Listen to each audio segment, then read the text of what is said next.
Chapter 295. At dusk, the heavy and dense sound of horse hooves came from outside the city. A large number of cavalrymen appeared in sight. They held up the banner of the volunteer army and wore blood-red armor. They stopped about a kilometer away from Lanyan City and started to get into formation. The cavalrymen were at the front and the infantry at the back. They also started to light torches, forming a dense mass. In the blink of an eye, night fell. The torches outside the city formed a sea that spread all the way to the direction of the dragon-seeking forest. The overwhelming number of soldiers was very frightening. Oh my! Zhang Wei felt his scalp go numb. He said, "The women of Lingnan are really fertile. They actually gave birth to so many beasts. Damn it, how long will it take for me to kill them all?" Wei Chou frowned. What are they waiting for? Waiting for the supply troops.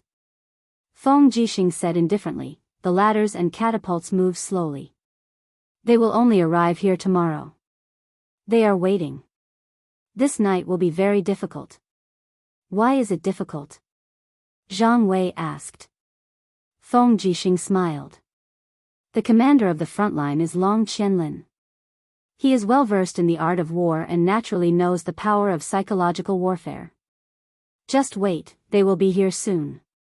Yes. Torches were also raised on the city walls. It was a beautiful scene. Not long after, the Lingnan army parted. An envoy holding a white flag came to the city. He was a lean guy.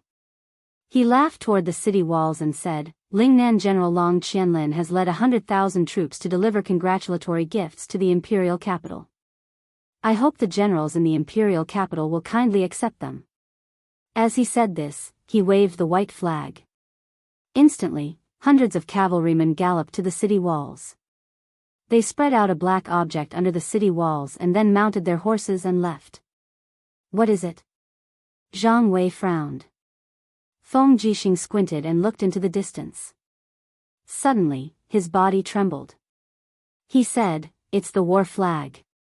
What war flag? Lin Muyu was stunned.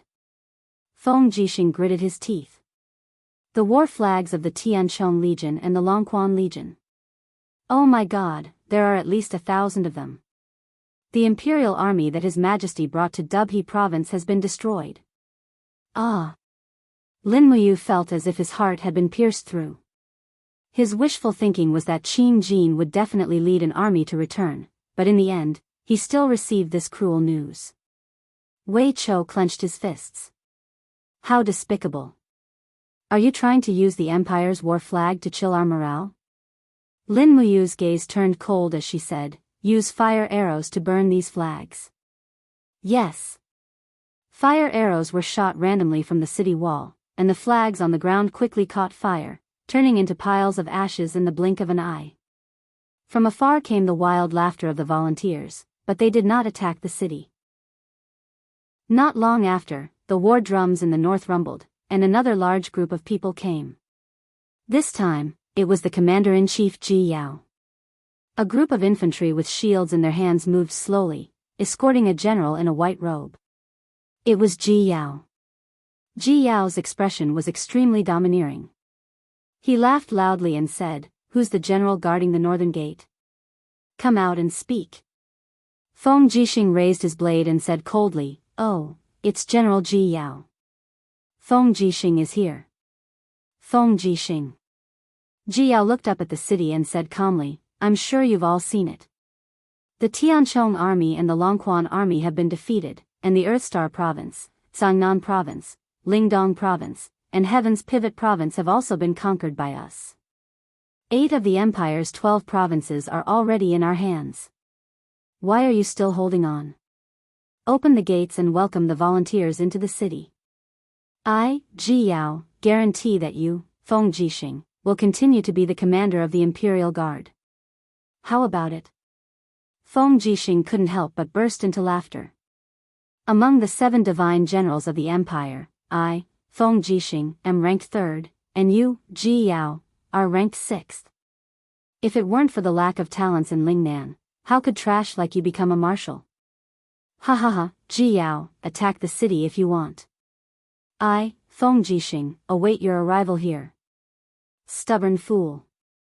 Ji Yao snorted coldly and abruptly pulled out his sword, pointing it at the city walls. I, Ji Yao, hereby declare that if Lanyan City refuses to surrender, Ji Yao will slaughter everyone in the city on the day I take it. Not a single chicken or dog will be spared. You dogs of the empire, listen well. The Iha nation follows the will of the heavens and wins the hearts of the people. Overthrowing the monarchy is a must. If you dogs of the empire continue to be stubborn, you will only end up with your bones broken and ashes scattered. If you open the gates and surrender the city before sunrise tomorrow, I will let bygones be bygones. Otherwise, prepare to be slaughtered. He urged his horse to turn around and leave. The group of imperial generals on the city walls were all dumbfounded. Zhang Wei gnashed his teeth. Damn it, when did I become a dog of the empire? Luo Lai said, Commander, what should we do? What else can we do? Feng Jixing said indifferently, everyone, prepare for battle. The real battle will begin at dawn tomorrow. Yes, sir. As if they didn't want to let the defenders of Lanyan City rest, the volunteer army cheered for an entire night. The sound of the war drums never seemed to stop, and the flags below the city walls fluttered in the wind. What was worse was that the chariots they pushed out were filled with helmeted heads, all of which belonged to the Tianchong army and the Longquan army. The Battle of Fairy Lake was a complete one-sided defeat for the empire. At dawn, a blood-red ray of dawn pierced through the clouds and shone directly on the city walls of Lanyan City. Lin Muyu opened her sleepy eyes and said, the battle has begun. Bang! The city walls suddenly shook. A huge rock had hit the wall and created a dent about a few meters deep. Although the city walls of Lanyan City were strong, they wouldn't be able to hold up for long if they kept going like this. Dong, dong, dong, the sound of the war drums was abnormally intense. Thousands of ladders were pushed out from the boundless battle formation of the volunteer soldiers. They were guarded by soldiers holding heavy shields as they slowly approached the city. It had been too long since such a large-scale war had taken place in the empire, so many imperial guards and the soldiers of the Flying Mount Battalion were bitterly disappointed. How could they defeat this group of courageous troops when there were so many enemies outside the city? Below the city walls, Long Qianlin, dressed in silver armor and holding a long spear, shouted, attack the city. The first warrior to climb the city walls will be rewarded with 100,000 gold coins and be conferred the title of nobility. It's really Long Qianlin. Lin Muyu's eyes dimmed. Feng Jixing smiled at the side. Are you regretting letting him go back then? Lin Muyu smiled. What's there to regret? Didn't His Majesty kill Long Qianlin's parents to vent his anger? Feng Jixing was stunned. He smiled and patted her shoulder. Get ready to kill the enemy. Aim at the people pushing the ladders and shoot. On the city walls, Wei Chou had already pulled back the demon-devouring bow. The next moment, there was a clanging sound. The foot of the city walls lit up, and the volunteer army behind the ladders fell to the ground. In the next moment, most of the ladders entered the firing range. Arrows rained down from the top of the city wall, piercing into the bodies of the volunteer soldiers. In the blink of an eye, a large number of them fell to the ground. However, the ladders were still slowly approaching the city wall. Throw the rolling stones down to block the wheels of the ladders, Feng Jixing ordered loudly. Tens of thousands of stones were thrown down within a minute, and the ladders were blocked. The volunteer army hurriedly moved the stones away with their shields. Immediately, a round of shooting came from the top of the city walls. Blood quickly dyed the ground below the city walls red. The distance was too far, at least 200 meters. It was beyond the attack range of the demonic noise blade. Therefore, Lin Muyu could only pull back her treasured carving bow and shoot at the enemies in the distance. Although her archery was only second-rate, she was strong and ferocious. In just half an hour, she had killed dozens of people. Fortunately, she was well prepared. There were many arrows in Lanyan City, and it was enough to last for a long time. At this moment, a ladder rapidly approached the city walls. There were more than 10 volunteer army hanging on the ladder. All of them brandished their sabers and rushed up the city walls. Lin Muyu quickly unsheathed her long sword. With a flash of sword light, she chopped off the arms of a volunteer army. The rest of the volunteer army were quickly turned into porcupines. There were many guards on the city walls. If they wanted to attack the city by force, they would have to pay the price in blood. The attack lasted for about 4 hours. It seemed that the volunteer army had realized that such a consumption was meaningless. The conch horn sounded, and the army retreated from the city walls like a receding tide. The people on the city walls heaved a sigh of relief. Zhang Wei raised his bloodied saber and laughed loudly at the volunteer army below the city walls. I thought you were divine soldiers who descended from the heavens. It turns out that you are just a bunch of cowardly dogs. Long Qianlin, if you have the guts, come and attack the city again. We are waiting for you here. Wei Chou and the others also laughed loudly. Behind them, bundles of arrows had been used up. However, it did not matter. The imperial guards quickly carried more up. Below the city walls, Long Qianlin looked at the city walls with a stern gaze. He did not say anything and immediately turned his horse around and left. In the blink of an eye, it was already afternoon. The tired soldiers were sitting on the walkways and resting. A warm spring breeze blew in from the south. Lin Muyu sat by the battlement and slowly wiped the blood off her blade.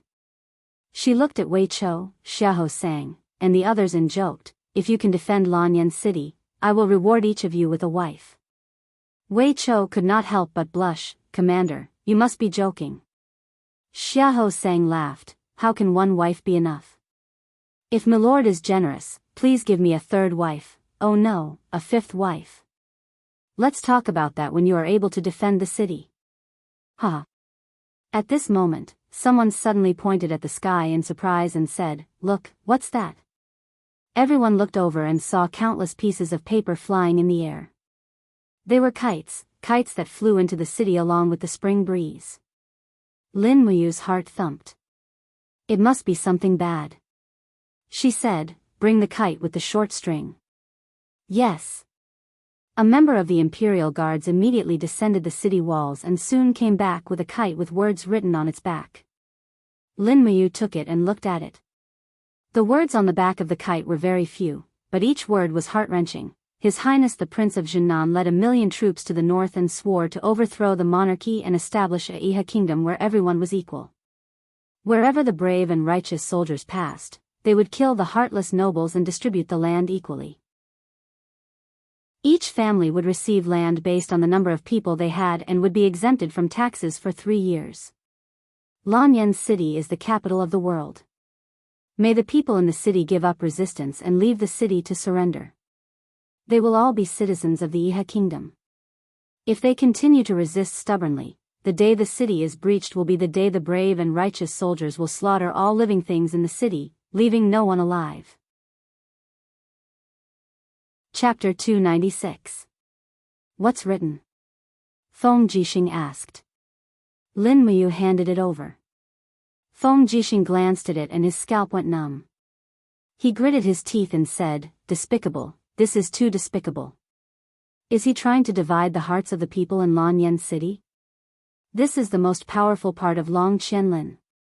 Lin Muyu sighed. Feng Jixing asked, How many kites like this are there in the city? The Imperial Guards replied, Countless. The commoners are reading it and it can't be stopped. Oh no, Feng Jixing frowned, what should we do? The city is already short of provisions. If the commoners make a ruckus, I'm afraid Lanyan City will collapse on its own. Zhang Wei said, What's wrong with that? If those unruly commoners dare to make a ruckus, we'll just kill them. Don't be reckless. Feng Jixing looked at Lin Muyu and asked, do you have any ideas? Yes.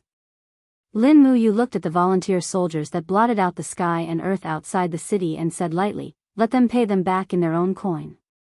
Let the people from the minister's residence immediately write 100,000 letters and pretend that it is a letter sent from the Five Valleys city. Just say that the volunteer soldiers are very hypocritical and had already massacred the entire Five Valleys city. The city walls are filled with human heads and it is only death if one surrenders. Distribute these letters in Lan Yen City and perhaps it can curb their psychological attack. Good. Feng Jixing's eyes lit up and he smiled. You still have a way. Men, do it. Yes, General. Lin Muyu leaned against the blood-stained city wall, feeling an indescribable discomfort in her heart. Iha country promoted equality for everyone and adopted the equal distribution system to appease the people.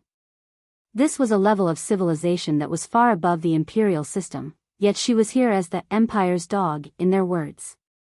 Was she doing the right thing or wrong thing? However, after looking at the Tianchong army and Longquan army's war flags that had been reduced to ashes, Lin Muyu felt a little relieved. What equality for all? What equal land system? It was just a ploy to usurp the world. If everyone was truly equal, then the soldiers of the Longquan army and Tianchong army also had parents, wives, and children. Where was their equality? Even if the world changed its master, it would just be a different person enslaving the people. The only hope for survival was to defend and wait for reinforcements.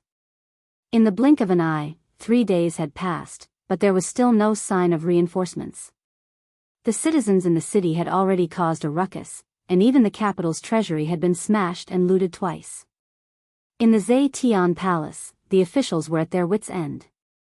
A wisp of green smoke lingered above the incense burner, and Qi Mian's beautiful eyes were red. After hearing the news of the East Patrol Army's defeat, she had cried for 3 consecutive days.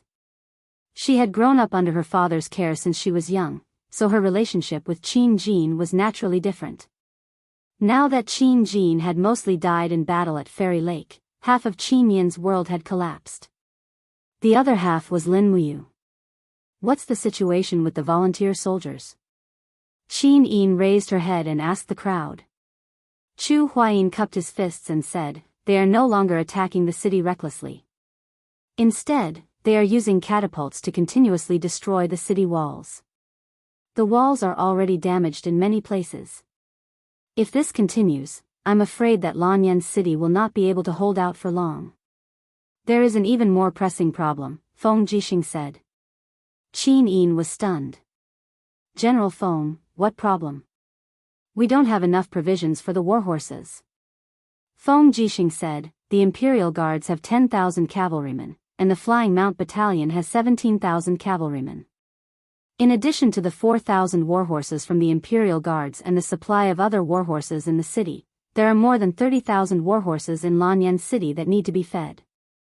However, there are a total of 19 fodder farms around Lanyan City, and they have already been occupied by the volunteer soldiers. Before dawn tomorrow, our fodder will all be used up. In other words, after tomorrow, there will be no more cavalrymen in the city. What should we do? Qin Yin was a little anxious. Without the cavalrymen, we won't even have the strength to counterattack. Feng Jixing said plainly, that's right. As he said this, he suddenly laughed. What are you laughing at, General Feng? Qin Yin asked. As far as I know, they have mobilized a total of 35 people to surround Lanyan City. The rations of these 35 people for a day are already quite large. Earthstar Province is far away from here, so they may not be able to transport the rations here. Therefore, the provisions of these 350,000 volunteer soldiers come from Cangnan Province. According to the intelligence, most of the provisions of the volunteer soldiers are hoarded in Qiufeng Town, 30 miles east of Lanyan City. As long as we burn the provisions of Qiufeng Town, I'm afraid that the volunteer soldiers will collapse on their own. Qin Yin pursed her red lips and said, how to burn the provisions of Qiufeng Town is the key to the problem. General Feng, do you have a good plan? Feng Jixing smiled faintly. We can try, but the price will not be small, and we need the assistance of you. Lin Muyu smiled at the side. Brother Feng is talking about a diversion, right? Yes. A light flashed in Feng Jixing's eyes as he said, I have inspected the situation of the volunteer soldiers on all sides of Lanyan City today. There are the most people gathered outside the North City Wall, and the least outside the East City Wall. There are at most 30,000 infantry soldiers defending. In my opinion, we can send a cavalry to attack the volunteer soldiers outside the east gate at night. No. Chu Huayin raised his eyebrows and said, I have also checked carefully. Although there are only 30,000 volunteer soldiers outside the east gate, the birds in the forest in the distance are constantly flying away. There must be an ambush. That is just a trap set by Long Qianlin. I know. Feng Jixing smiled and said, I will lead 10,000 imperial cavalry to rush out of the east gate to attract their attention. Chu Huayin, you can lead 17,000 flying mount battalion soldiers to attack from the south gate. The army will go straight to Qiufeng town. Chu Huayin squinted his eyes. Our opponent is Long Qianlin. Will he not send an ambush to intercept the flying mount battalion? He will, and he will definitely. Feng Jixing smiled and said, but we still have a trump card in our hand. Lin Muyu smiled at the side. I know, the Longdan army camp. Yes. Feng Jixing laughed heartily. The real trump card is the Longdan army camp. The Imperial Guards and the Flying Mount Battalion are both feigning an attack. The important task of burning the volunteer soldiers' rations will be done by the Longdan army camp. Although Long Qianlin is very scheming, he will never expect us to use this double decoy strategy when we are at the end of the road. Lei Hong couldn't help but clap and laughed. The younger generation will surpass us in time. It is a great fortune for the empire to have generals like Feng Jixing, Chu Huayin, and you. Qin Yin said happily, that's good. I will leave the night attack to General Feng. Yes, I will not disappoint your highness's expectations. Qin Yin glanced at the officials and said, this operation is very confidential, so none of the officials present can leave Zhe Tian Palace Hall. You can return to your residence tomorrow. Yes, your highness. In the afternoon, Lin Muyu sent a letter to Mount Long Yanshan. She used a high-altitude messenger bird. This was a bird specially domesticated by the animal trainers in Lanyan City. It would not become a target for enemy archers when it flew in the air. At dusk, she received a reply from Luoyu. It was a letter written by Luoyu, indicating that the materials to ignite the fire had been prepared. In accordance with Lin Muyu's orders, the 20,000 elites of the Longdan army camp went straight to Autumn Wind Town without any delay. As night fell, the rumbling sound of catapults came from the four walls of Lanyan City.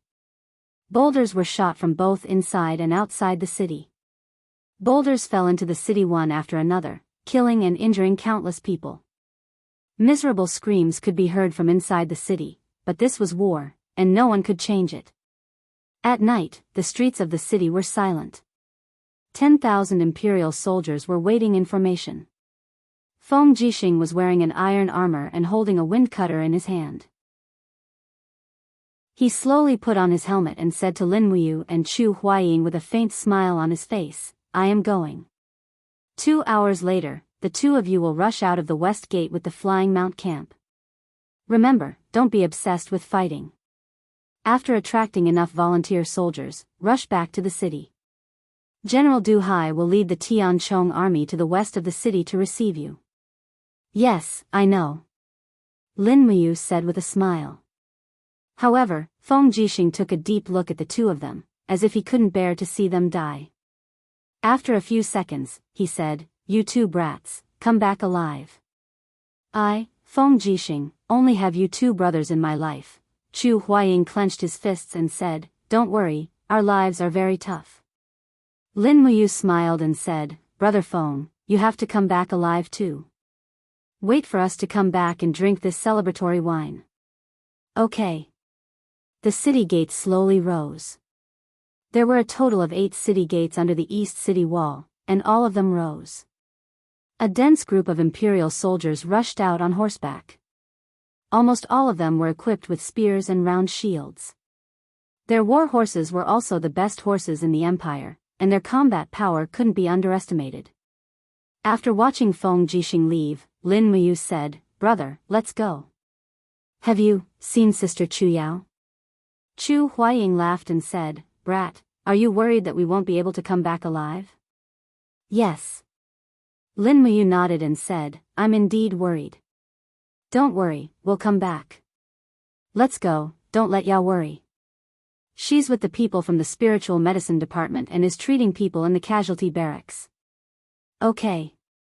Not long after, the sounds of killing filled the air outside the East City Wall. Feng Jixing's imperial soldiers had already clashed with the volunteer soldiers.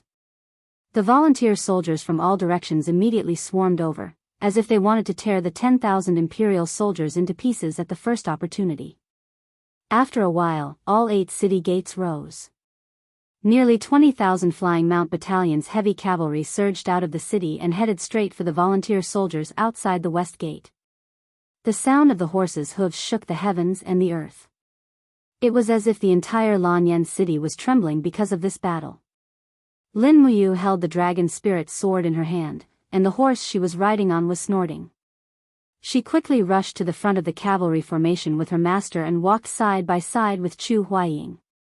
Under the moonlight, the volunteer soldiers' camp could be vaguely seen. In the distance, the volunteer soldiers raised their shields and shouted, "The dogs of the Empire are here, prepare for battle. Go!"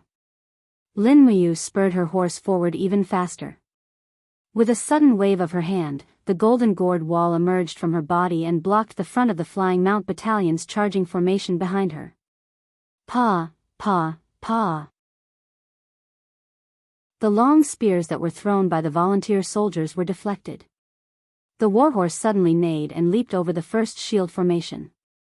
Lin Muyu turned around and swept her long sword across. The sword light flashed across and the group of volunteer soldiers' bodies and shields were sliced into pieces. Fresh blood quickly permeated the air, and there were sounds of violent collisions all around.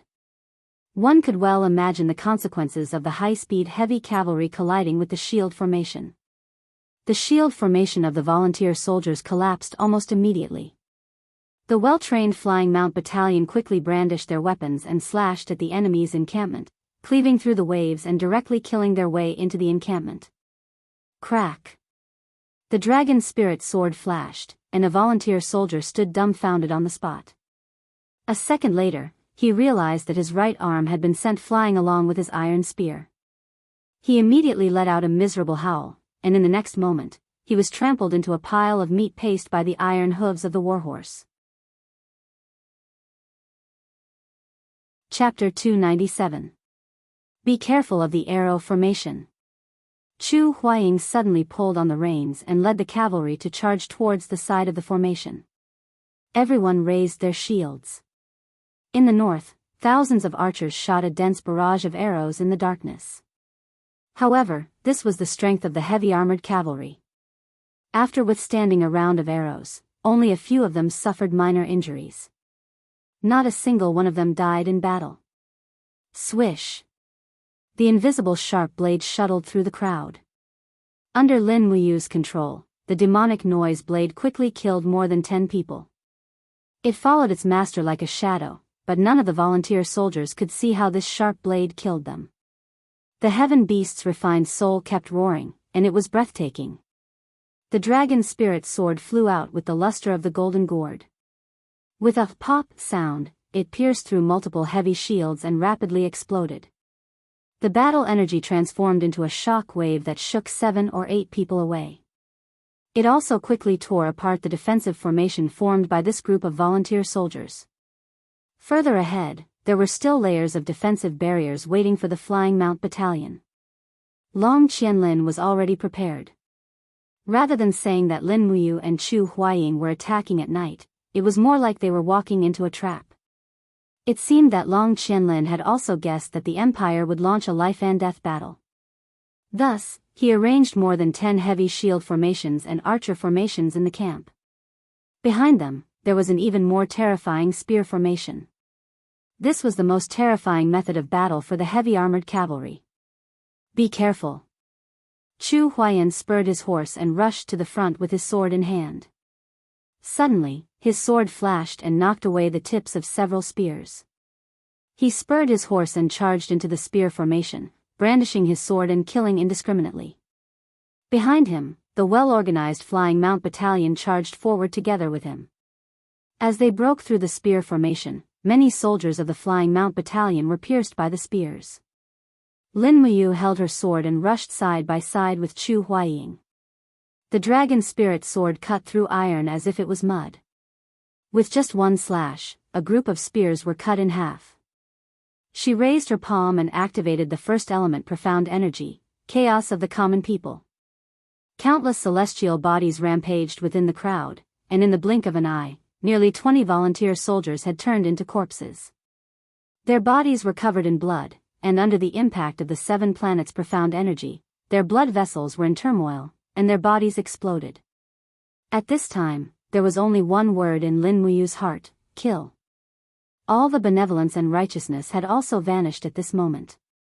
Being kind to the enemy was being cruel to oneself. He still understood this principle.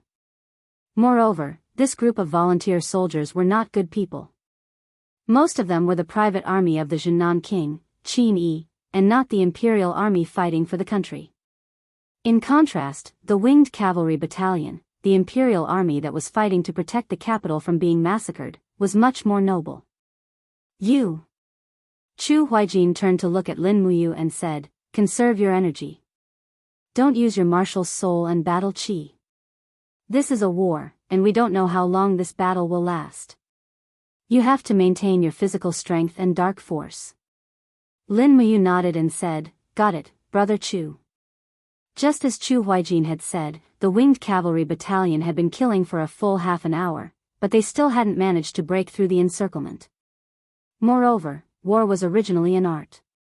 This battle was more like a battle of attrition. Whoever could last until the end would be the winner. Chu Huaijin was very smart, and he understood the principle of using the least amount of energy to kill the most people. Lin Muyu slowly restrained her true qi and martial soul. It wasn't bad to just rely on her strong physique to kill the enemy. The dragon spirit sword was sharp, and the Jedi warhorse was fully armored. The number of volunteer soldiers who died under the dragon spirit sword didn't decrease too much.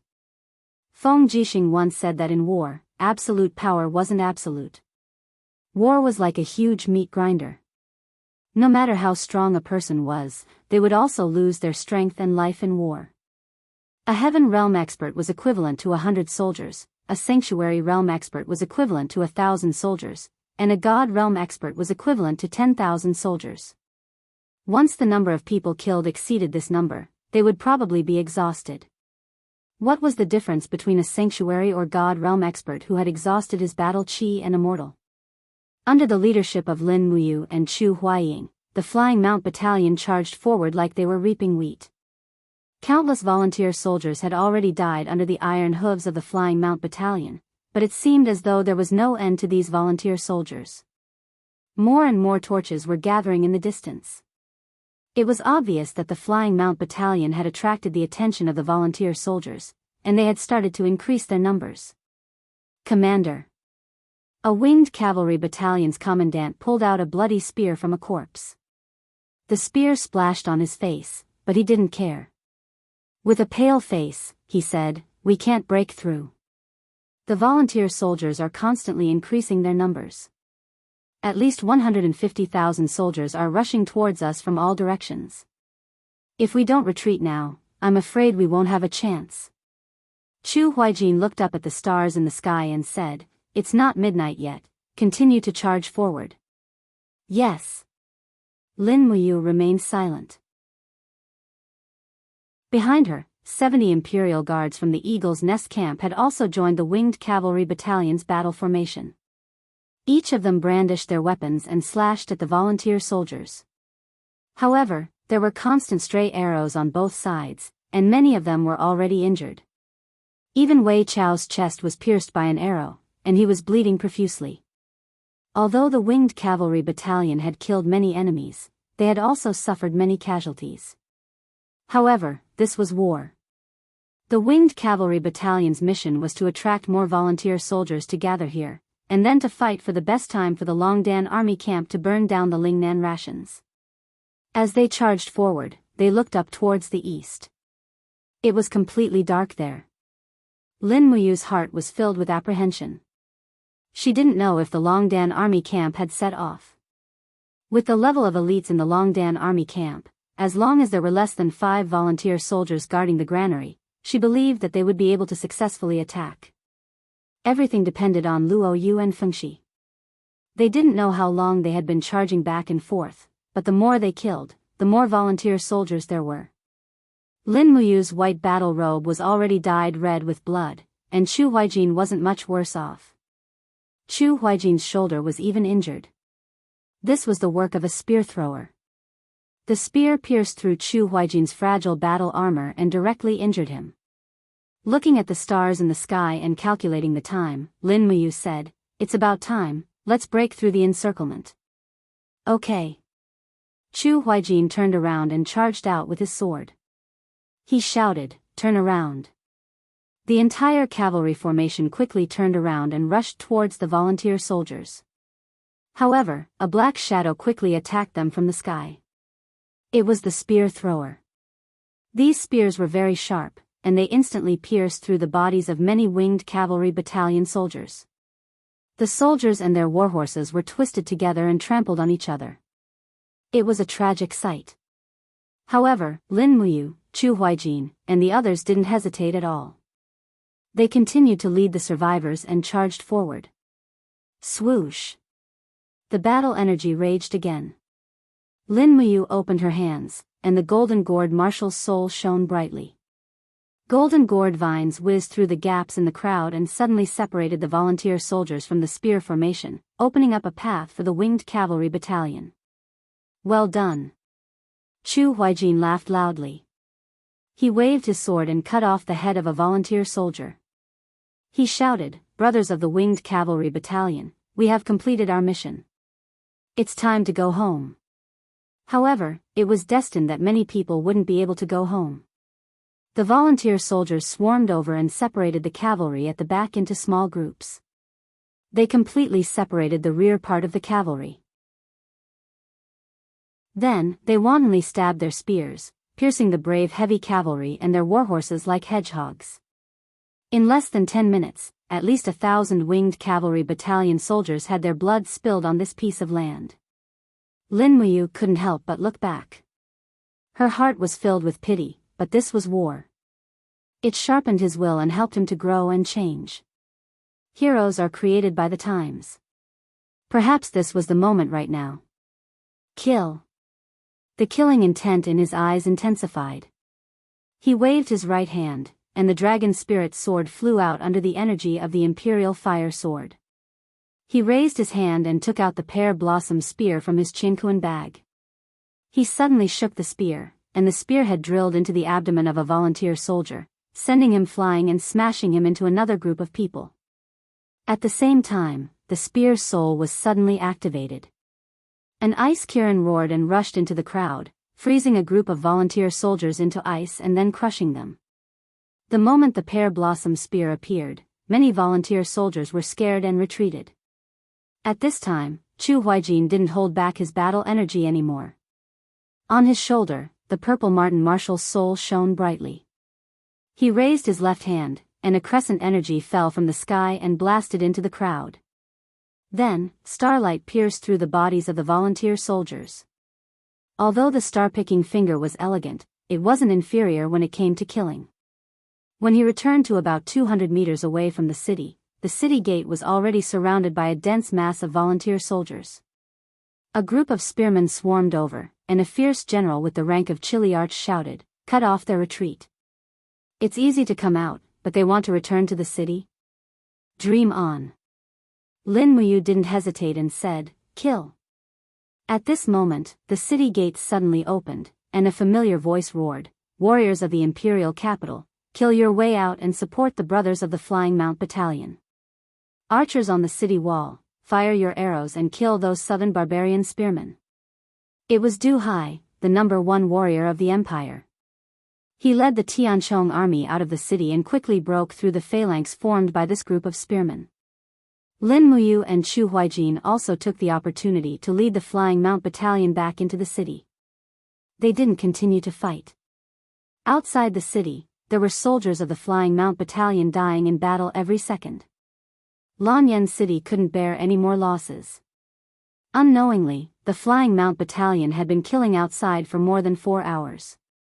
The eastern sky was already turning bright. Below the city wall, Du Hai scared off the Yihan nation's army with 2 slashes. He returned to the city and checked on the damage done to the Flying Mount Battalion.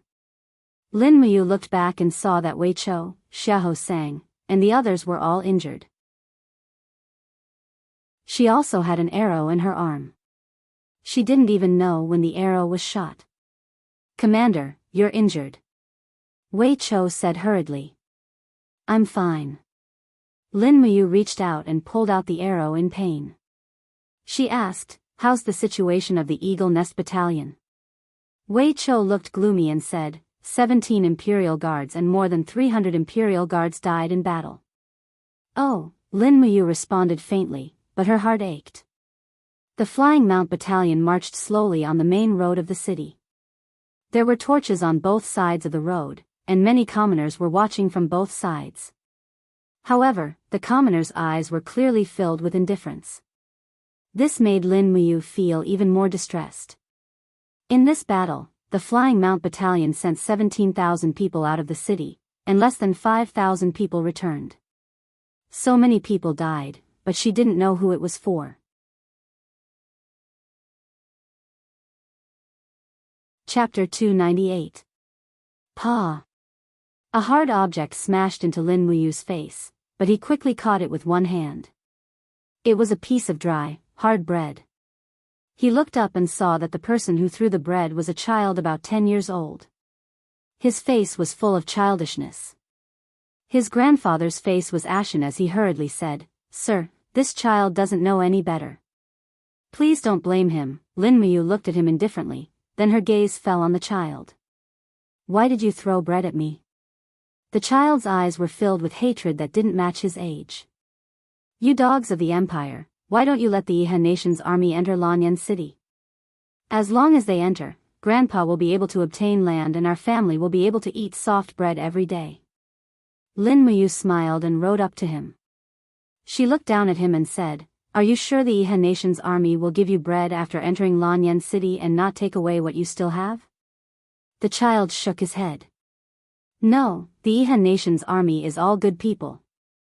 On the side, Wei Chou slowly walked over with his sword in hand and said indifferently, "Commander, as long as you give the order, this subordinate will execute this ignorant little bastard for attacking the Imperial army." The child's grandfather immediately knelt on the ground and begged for mercy. "Sir, please don't. He's still young and doesn't know any better. Please don't kill him." Lin Muyu shook her head and said, "Forget it. Let's go and let everyone rest early." "Yes." Wei Chou nodded. However, at this moment, a cold brick smashed into Xiahou Sang's face with a swoosh, causing his nose to bleed profusely. Xiahou Sang was already injured and looked like he was on the verge of death. He raised his head and saw that the person who smashed him was a young man in his 20s. In a fit of rage, he immediately drew his sword and shouted, "Bastard, you don't want to live anymore?" The young man quickly turned around and disappeared into the alley. Xiahou Sang wanted to give chase, but Lin Muyu hurriedly said, "Xiahou, come back. Don't give chase. Don't cause unnecessary trouble." Xiahou Sang's face was full of grievance. His eyes were red, and the hand holding the sword was trembling slightly. "Sir, I, Xiahou Sang, have been loyal to the Empire all my life. Aren't we protecting these lowly commoners by fighting for the Empire? Why do they treat us like this? I, Xiahou, have never suffered such injustice in my life." Lin Muyu said indifferently, "You and I are both soldiers of the Empire. This is something we must bear. Enough, let's go back to camp." "Yes." Just as Lin Muyu and the others were about to enter the Eagle Nest Battalion's campsite, a messenger from the Flying Mount Battalion suddenly galloped over and happily said, "Commander Lin, it's a success." "Success? What succeeded?" "Our plan worked. The autumn wind town in the east is on fire." "Oh." Lin Muyu hurriedly went straight to the northern city wall. The moment she climbed up the city wall, she saw the eastern fire soaring into the sky. Sure enough, the autumn wind town where the volunteer soldiers were hoarding rations was on fire. It seemed like the people from the Longdan army camp had succeeded. The sound of messenger birds flapping their wings could be heard in the air. A bird slowly landed. Lin Muyu took the letter tube and looked at it. It was a letter from Luo Yu. Sir, the mission has been completed. The rations camp in the autumn wind town has been reduced to ashes. They sent 40,000 soldiers to defend it. The Longdan army camp lost 5,000 soldiers and many were injured. Please punish them. Lin Muyu felt distressed and happy at the same time. She replied, well done. Continue to guard the Dragon Rocky Mountain and wait for my orders. At this moment, she turned around and saw a group of people walking over. It was Feng Jixing, Zhang Wei, Luo Lai, and the other imperial guards. Feng Jixing looked up and saw Lin Muyu on the city wall. He said loudly, "You, how are you? I heard you were injured." "It's just a small injury. It's not a big deal." "Brother Feng, what's the situation with the imperial guards?" "They lost 3,000 soldiers. Their main force is not at the east gate." "Oh, that's good." Feng Jixing looked at the dawn in the east and said, since the rations camp of the volunteer soldiers has been burned, they won't be able to hold on for long. It's almost dawn. Let's go. Her Highness Yin is still waiting for our reply in Zetian Palace Hall. Emin, all right. There was no time to tidy up her clothes. Lin Muyu brought Wei Chou and Xiahou Sang with her to Zetian Palace Hall. Feng Jixing was almost the same as Lin Muyu. Everyone's battle robes were blood red. Even the dark blue imperial military uniform under their armor was dyed dark red. It was a clear proof of the word bathed in blood. In Zetian Palace Hall, the maidservants blew out the immortal crane lanterns one after another. The officials were still waiting anxiously in the main hall. At this moment, Feng Jixing, Lin Muyu, Chu Huayin, and the other generals entered the main hall. An attendant immediately shouted excitedly, "Commander Feng Jixing, Commander Chu Huayin, and Madame Lin Muyu request an audience." Qin Yin was currently sleeping with her face resting on her hands. She immediately opened her eyes when she heard this voice and rushed to the imperial steps.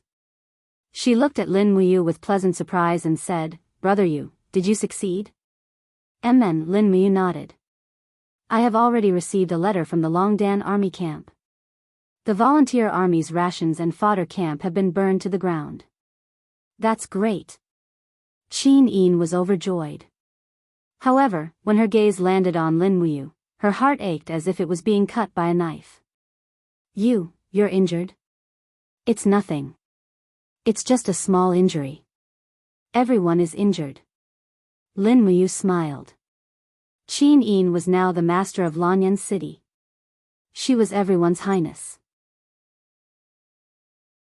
Qin Yin belonged to everyone, not just him, Lin Muyu. Although he knew that Qin Yin loved him deeply, he couldn't act recklessly at this time. Otherwise, he would disappoint her. Qin Yin seemed to be aware of Lin Muyu's meaning. A shy smile flashed across her beautiful face as she said, I know." As she spoke, Qin Yin turned around and walked up the imperial steps. She sat down on the throne and said, "Everyone has worked hard. Commander Feng Jixing is the main contributor in this attack to burn Qin Yi's rations. Commander Chu Huayin and Brother Yu are the secondary contributors. After the battle is over, there will be great rewards." "Oh right, is there any news from Qihai City and Muyu City?" Du Hai gritted his teeth and said, "There's news from Muyu City." Du Qian replied and informed us that there was another heavy snowfall after spring in Yinzhong province. Moreover, it lasted for 5 days. The heavy snowfall has blocked the Yinzhong ancient road. Even though Du Qian has gathered 200,000 troops, he is unable to come over. Hence, your highness must hold on. Once the Muyu City army has cleared the snow, they will naturally send reinforcements. 5 days of heavy snowfall can delay the journey of 200,000 troops." The veins on Feng Jixing's handsome face popped. He said, "Excuses. This is simply an excuse. Su Muyun is clearly making up an excuse. He wants to wait until the day our Lanyan city falls before the snow melts. General Feng, please watch your words. Minister Luo Xing sneered. Duke Yun is your highness' maternal grandfather. He will not sit and watch Lanyan city fall. Don't you understand such simple logic? Feng Jixing laughed. I only know how to use troops. I don't know the ways of the world. Please enlighten me, Lord Luo Xing. Luo Xing snorted coldly and did not speak again. Qin Yin continued to ask, is there any news from Qihai City? It has been so many days. Xiao Yin should have reached Qihai City long ago, right? Why, is there no news at all? Du Hai cupped his fists and said, Your Highness, Qihai City lost 60,000 troops at Demon Subduing Pass because Wuxia underestimated the enemy. Their strength is greatly weakened. Perhaps Duke Lan is still angry and is unwilling to send troops. This general thinks that Your Highness should write another letter to explain the current crisis of Lanyan City. I believe that Duke Lan will definitely send troops. Qin Yin nodded. All right, I understand. At this moment, a middle-aged general suddenly rushed into the hall. It was the commander of the city patrol. He cupped his fists and said, Your Highness, something bad has happened. There is a large hole in the east wall. The Yihan nation's army is attacking. What? Qin Yin stood up abruptly and said, How many people have attacked? About 2,000, and they are still increasing. However, the Imperial Guards have already gone to stop them. I understand. Qin Yin waved her hand and said, Send more reinforcements. We must drive all the volunteer soldiers out of Lanyan City. Also, repair the wall immediately. It must be done within a day. Otherwise, don't come to see me. Yes, Your Highness. The commander of the city patrol walked out of the hall with a pale face. Chu Huijin cupped his fists and said, Your Highness, this general will lead the Flying Mount Battalion to intercept the volunteer soldiers who have entered the city. Commander Chu, you have worked hard. Go. Yes. Feng Jixing watched Chu Huijin's back as he left. He looked up at Qin Yin and said, Your Highness, the Yihan nation's catapults are very powerful. The four walls of Lanyan City have been seriously damaged. I'm afraid they won't be able to hold on for long. I know. Qin Yin stared blankly into the distance and murmured, There's no news from Seven Seas City and Sunset Rain City. We can only do our best and leave the rest to fate.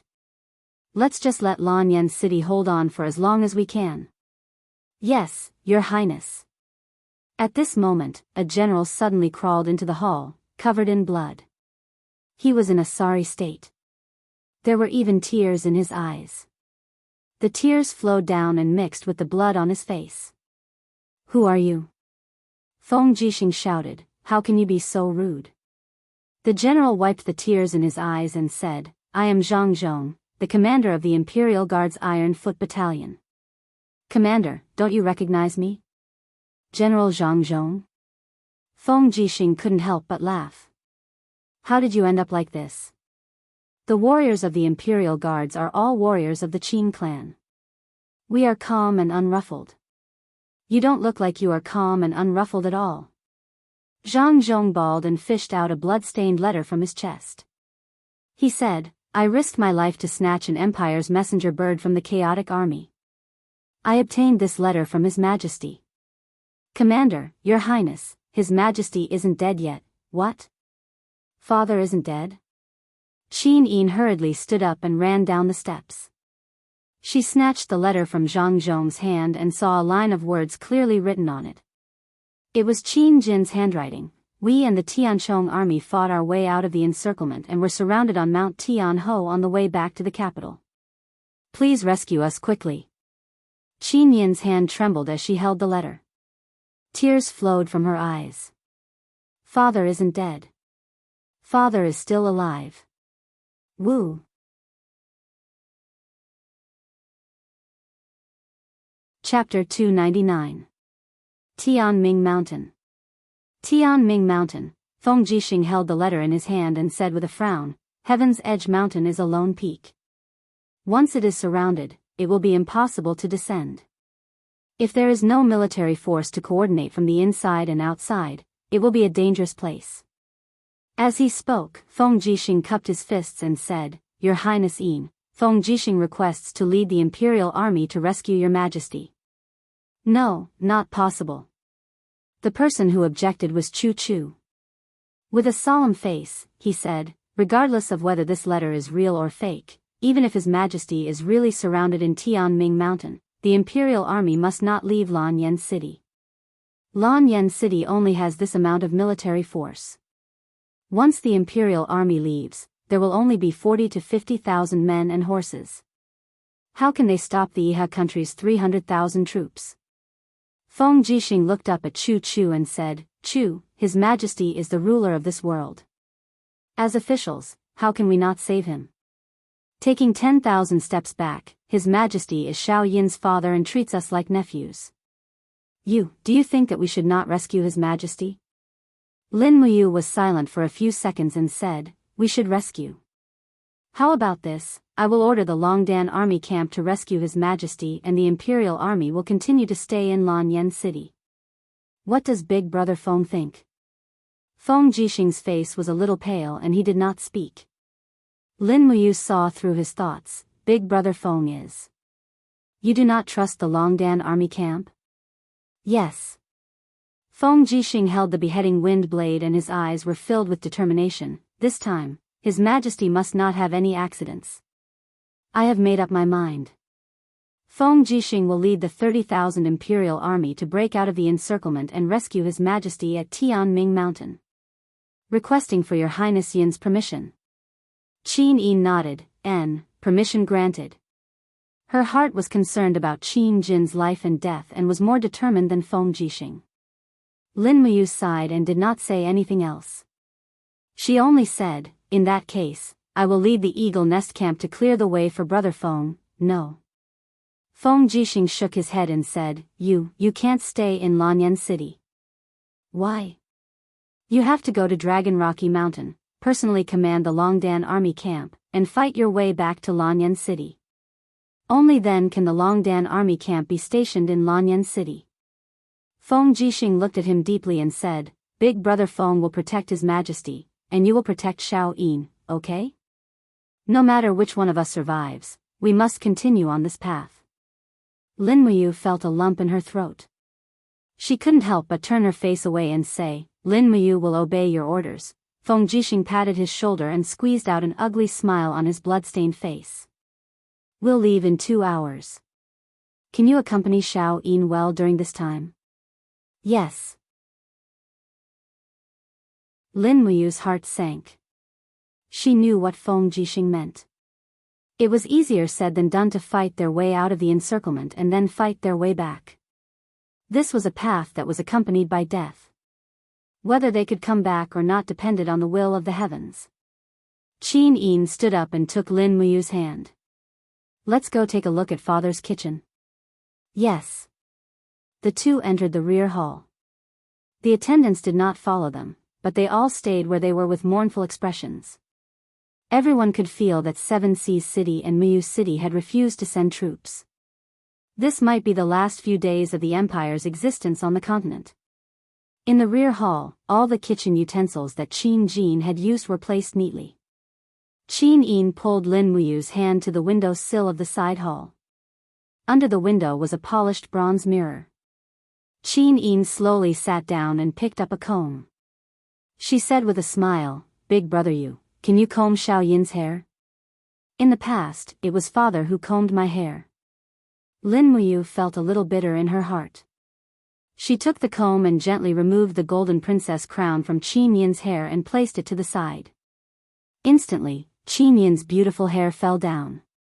Lin Muyu gently stroked her long hair, combing it over and over again. She raised her head and looked at Qin Yin's beautiful face in the mirror. Qin Yin was also looking at her. Qin Yin looked at the mirror and did not say a word. Tears flowed down her face. Don't cry. Everything will get better. Lin Muyu murmured. Qin Yin held Lin Muyu's hand and buried her face in his chest. She cried, "No, this country has really collapsed. Just like the name of the continent, the 9 cauldrons have been destroyed. There is no longer an imperial family." Lin Muyu calmly caressed the side of Qin Yin's face and said, "Xiao Yin, don't cry." "Xiao Yin, don't cry." Qin Yin cried even more fiercely. She turned around and hugged Lin Muyu. Her voice trembled as she said, "I don't want the empire, but I want this family. I want father to come back. I want brother Yu to be by my side." "Why me? Why do I have to bear all of this?" Lin Muyu smiled slightly. "Xiao Yin, it's okay. Father and I will come back." "No." Qin Yin bit her red lips and tears filled her eyes. "I have been having the same dream every night. In the dream, Father told me that I must be strong and live on. I know. Father might really be gone, but I must make Feng Jixing go to Tianming Mountain. Brother Yu, forgive me, forgive Xiao Yin for being stubborn this time." "Yes, I know." Lin Muyu's body trembled slightly. A piercing pain came from the wound on his arm. He lowered his head to look at Qin Yin and said, "Everything will be fine. Xiao Yin, wipe away your tears. I haven't finished combing your hair." "Yes." Qin Yin sobbed softly. She looked at herself and Lin Muyu in the mirror. It was like a big brother was dressing his little sister and waiting for her to get married. However, this scene seemed to be on the verge of shattering. This was the last time it would happen. After combing her hair, Qin Yin coiled her own hair and inserted an exquisite golden crown. She regained some of her princess-like demeanor. She stood up and turned to look at Lin Muyu, saying, "Regardless of success or failure, you must come back alive to see me." "Don't worry. I will." Lin Muyu turned to look outside and said, "There's not much time left. I have to go." "Yes." After watching Lin Muyu walk out of the side hall, Qin Yin couldn't help but sob again. Her voice was as soft as a mosquito's buzz. "I love you. You must come back alive to see me." Outside the main hall, Wei Chou and Xiahou Sang led a group of royal guards and royal guards, waiting for Lin Muyu's orders. They hadn't slept the entire night, but their fighting spirit was still high. "Commander, are we leaving?" Wei Chou asked. Lin Muyu nodded, "Yes, but this time I can't guarantee that I can bring you back alive." Wei Chou smiled, "Commander, don't worry. We can come back by ourselves." "That's good. Let's go." "Yes." On the northern city wall, the city wall was suffering from heavy attacks from the catapults. A large portion of the city wall had already collapsed. Zhang Wei was leading a group of people to repair it. At the same time, the streets of the city were densely packed with the Imperial Army's heavy cavalry, shield-bearers, pikemen, archers, etc. Over the past few days, more than 10,000 Imperial Army soldiers had died in battle, but Feng Jixing still managed to gather together an army of 30,000. You're here?" Feng Jixing carried his wind-chopping saber and rode his horse over with a smile. He said, "This bunch of bastard volunteers have destroyed another section of the city wall. Damn it. Heh. We are preparing to set off." Lin Muyu looked at the sparse guards in the city and said, "Brother Feng, leave Zhang Wei and 1,000 imperial guards here. I'm worried that the city will really fall, and Xiao Yin will have too few people by her side." All right." Feng Jixing turned and said, "Zhang Wei, lead the brothers of the 1st Battalion to stay and defend the city." Zhang Wei cupped his fists, "Yes, Commander." "Open the gates, attack."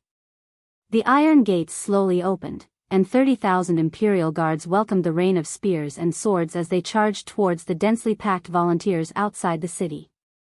Facing an opponent several times their size, not a single one of them revealed a trace of fear. At this time, Qihai City.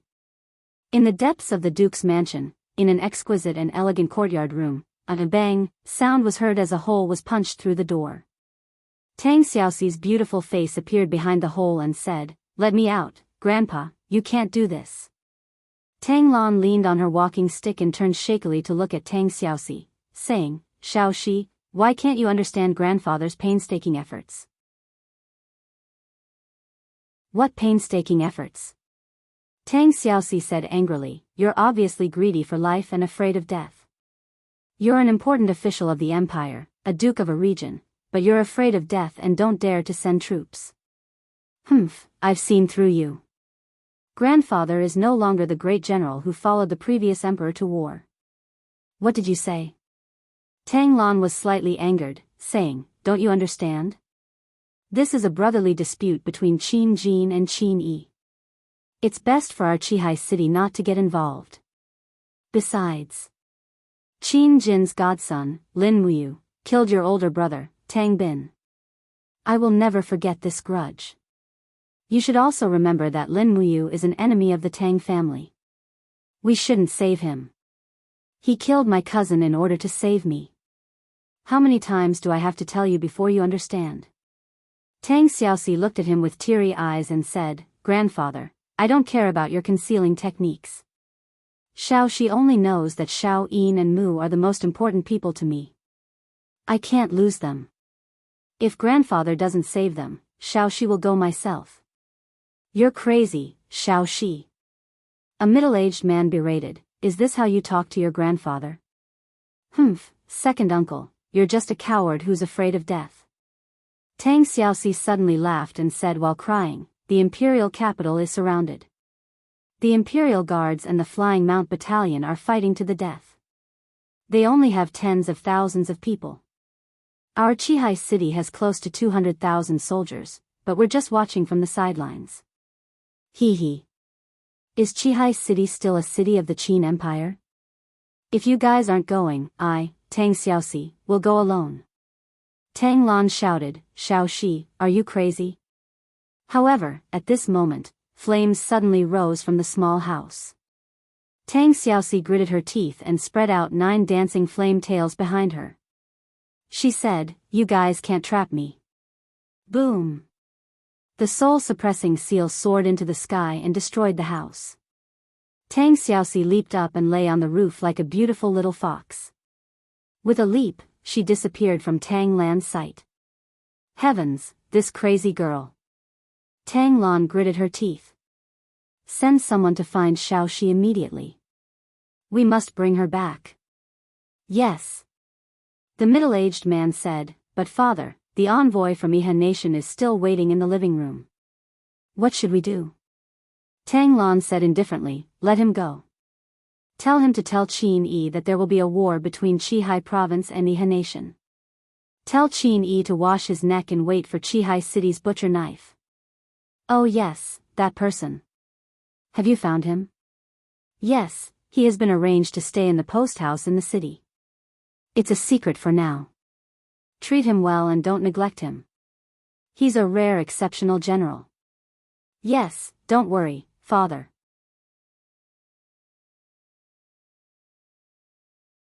Chapter 300. Outside Lanyan City, 30,000 imperial guards led the charge to break out of the encirclement. Feng Jixing held his long blade and rode his horse to the front of the formation. The purple electric flame wolf marshal's soul was entrenched around him, as though there was no one around.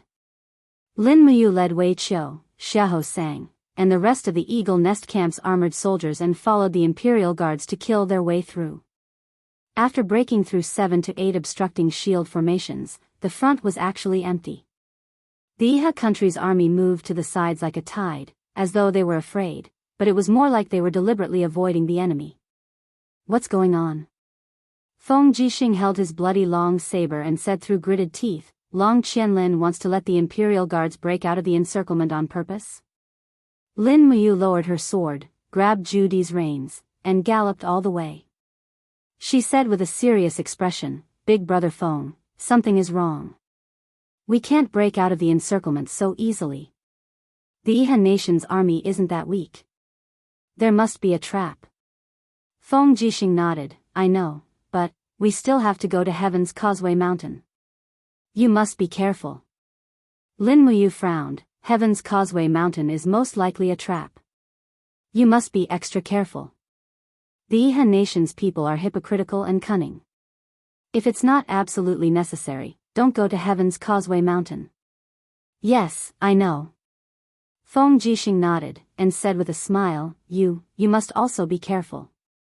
Long Qianlin must have already noticed Dragon Rocky Mountain, and it's most likely surrounded now. I know. Let's part ways here. Okay. Lin Muyu suddenly pulled the reins, and Zhu Di let out a long neigh. He took his master to the northeast, while Wei Chou, Xiahou sang, and the other soldiers of the Eagle Nest camp followed. Feng Jixing shouted, and led the 30,000 imperial guards eastward towards Heaven's Causeway Mountain. The Eagle's Nest camp was made up entirely of cavalry. They moved at lightning speed.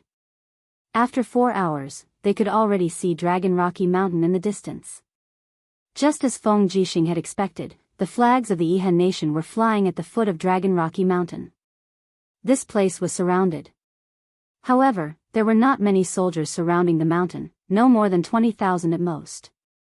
With the remaining 15,000 soldiers in the Longdan army camp, it would definitely not be a problem for them to rush out. A messenger bird. Lin Muyu turned around and said. Wei Chou immediately took the cage from the side of the horse and handed the messenger bird to Lin Muyu. Lin Muyu quickly wrote a line of words, Luo Yu, I have led the Eagle Nest camp to the west of Dragon Rocky Mountain to provide support. You will lead all the troops of the Longdan army camp down the mountain and follow me back to the imperial capital. Lin Muyu whoosh, the bird flapped its wings and flew high into the sky. Like a sharp white arrow, it shot towards the towering Dragon Rocky Mountain. Not long after, the sound of drums on the mountain did not stop. Countless flags of the Longdan army camp could be faintly seen flying in the air. There were also some families' purple flower flags among them.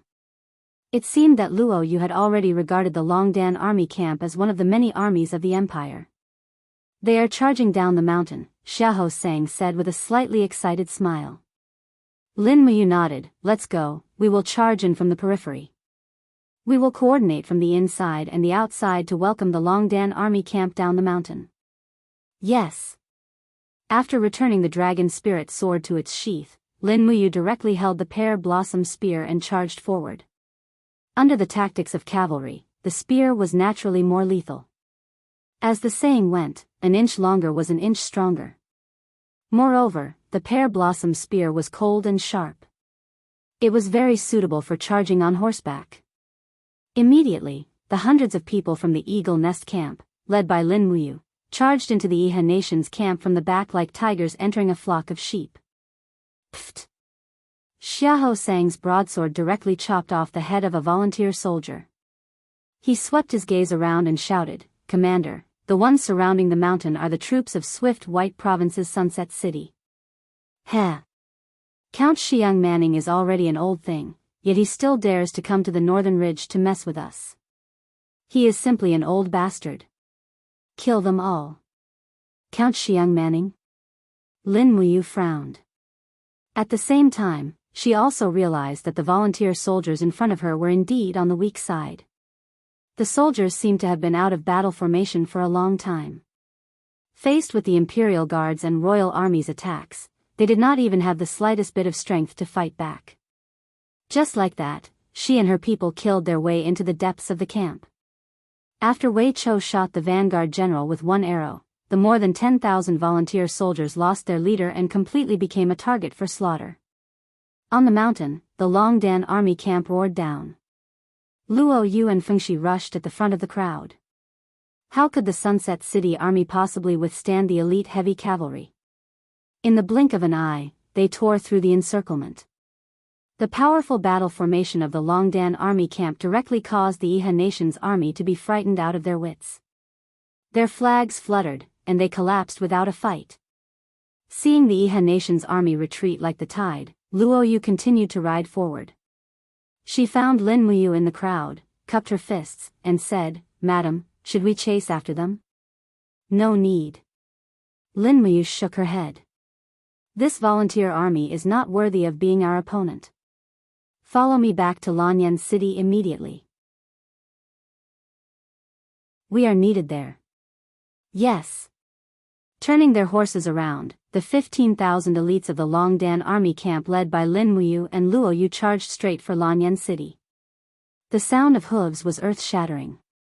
It was as if this army had become Lanyan City's only hope.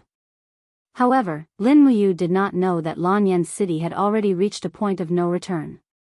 Boom! The city wall collapsed by another 20 meters. Zhang Wei, who was standing on the city wall, was dumbfounded. He watched as more than a dozen imperial guards fell into the rubble and were smashed into a pile of minced meat. The long saber in his hand was still trembling, and his face was ashen. He said, "Repair the city wall immediately. Archers, shoot. Don't stop. The moment we stop, the Ihan Nation barbarians outside will kill their way in." Yes. Guard the city gate and organize the shield formation below the city wall. Yes. A chilly arch of the Imperial Guards looked at Zhang Wei with a pale face and said, "General Zhang, the Imperial Guards have suffered heavy losses. We don't have more people to organize the shield formation to protect the city gate." "I don't care." Zhang Wei roared angrily. "Even if I have to find all the prostitutes in Lanyan City, you have to organize a shield formation of 100 people to protect the city gate. Go. Someone, send a message to Zetian Palace and ask General Qin Lei to send the Imperial Guards to reinforce the North Gate. The barbarians outside the North Gate are attacking like crazy." Heavens! Yes, General. Tongtian Street was bustling with people. They knew their fate on the day the city was breached, so many of them had already prepared their carriages. They were prepared to rush out and escape once the city gate was breached. They could not wait for death in the city. This made it even more difficult for the troops guarding the city to advance. In the distance, gold-and-purple Yinhua flags could be seen waving in the crowd. "Get out of the way." An angry roar exploded in the crowd like a muffled thunder. It was Qin Lei, the commander of the Royal Guards. He was dressed in golden armor and carried the thunder-split blade. He personally led the Dragon Guards and Tiger Guards to kill their way over. In the crowd was a young girl wearing a king's crown. It was Qin Yin. Qin Yin had also personally come to defend the city. Zhang Wei hurriedly flew down the city wall and bowed respectfully. "Your Highness, you really shouldn't have come to the city gate. It's too dangerous here. The southern barbarians of Ihan Nation are attacking like crazy. We can't defend the North Gate for much longer." "No, we must defend it." Qin Yin raised her hand and pulled out the purple Yinhua sword. She shouted, "As long as the city lives, we live. If the city dies, we die." The soldiers' morale was immediately boosted by the princess's arrival. Many people even rushed up the city wall and shouted, "Who can give me a sword? I also want to fight for the empire." Behind Qin Yin, a group of generals and civil officials shouted, "Your Highness, be careful. You are the only bloodline of the empire. You can't come to such a dangerous place. Hurry and return to Zetian Palace with us." Qin Yin did not care so much. With a few leaps, she landed on the city wall. In the distance, a scaling ladder was rapidly approaching the city wall. The volunteer soldiers on the scaling ladder aimed at Qin Yin, the general who was wearing the clothes of the empire's royal family. They raised their hands and shot a round of arrows. Humph. Qin Yin held the purple Yinhua sword horizontally in front of her chest. She lightly shook it. Suddenly, the purple Yinhua sword let out a sharp sword cry. It turned into a sound wave and attacked. 3 volunteer soldiers fell from the ladder. Qin Yin stomped on the bricks of the city wall with her small boots. 6 golden god-binding chains protected her body. She jumped on the ladder and the sword light flashed continuously. 4 volunteer soldiers fell to the ground and died. Whoosh! When she jumped back to the city wall, a few arrows behind her pierced into the wall. Qin Yin couldn't help but feel a chill in her heart. This was war, not a game. She could die at any time. At the foot of the city, a group of volunteer soldiers had already recognized this beautiful girl. Their faces were filled with hatred as they shouted, "She's Qin Yin, it's her. This ugly woman has oppressed the world and preys on the people. She's our enemy. Shoot her, quickly." Whoosh whoosh whoosh, countless arrows flew over. Zhang Wei hurriedly raised his hand and snatched a shield in front of Qin Yin. The arrows landed on the wooden shield with a pa pa pa sound. Suddenly, he felt his body heat up. With a wang sound, a huge fire cauldron appeared on the city wall. It was Chu Chu. Fire cauldron Chu Chu spun around on top of the city wall and lightly raised his palm. Boom! A huge palm print landed on the battlefield outside the city, instantly killing a dozen volunteer soldiers and turning them into a pile of ashes. Chu Chu turned to Qin Yin and said, "Your Highness, your life is related to the survival of the world. Please follow me back to Zetian Palace." Qin Yin gasped for breath and nodded, "Yes, Chu Chu." At this moment, a heavy cavalry of the Imperial Army galloped over from afar. With a pale face, he shouted, "Not good, not good. The East Gate has been breached." "What happened?" Zhang Wei said angrily, "The East Gate is so sturdy, how could it be broken?" The Imperial Guard's face was ashen as he said, "A god.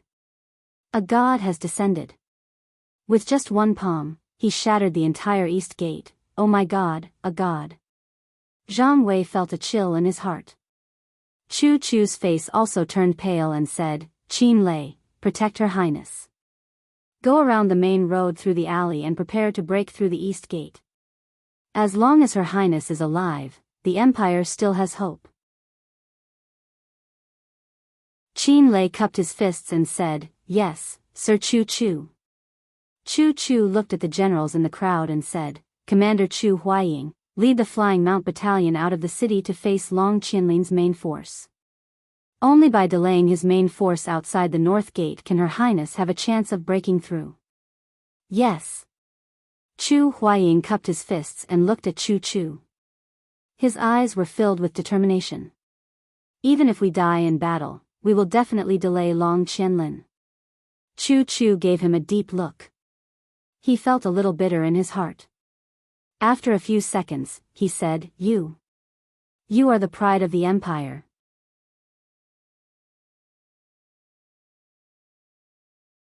Chapter 301. Boom! Another section of the city wall collapsed, and the volunteer soldiers swarmed in.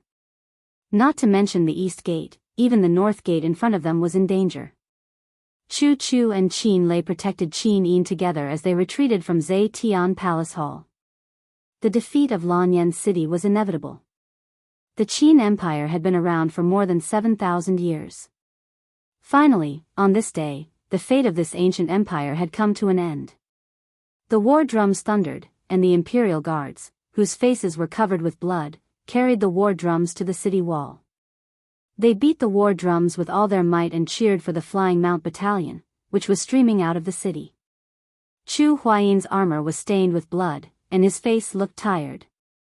At this moment, the light of dawn fell on his face, making him look exceptionally handsome.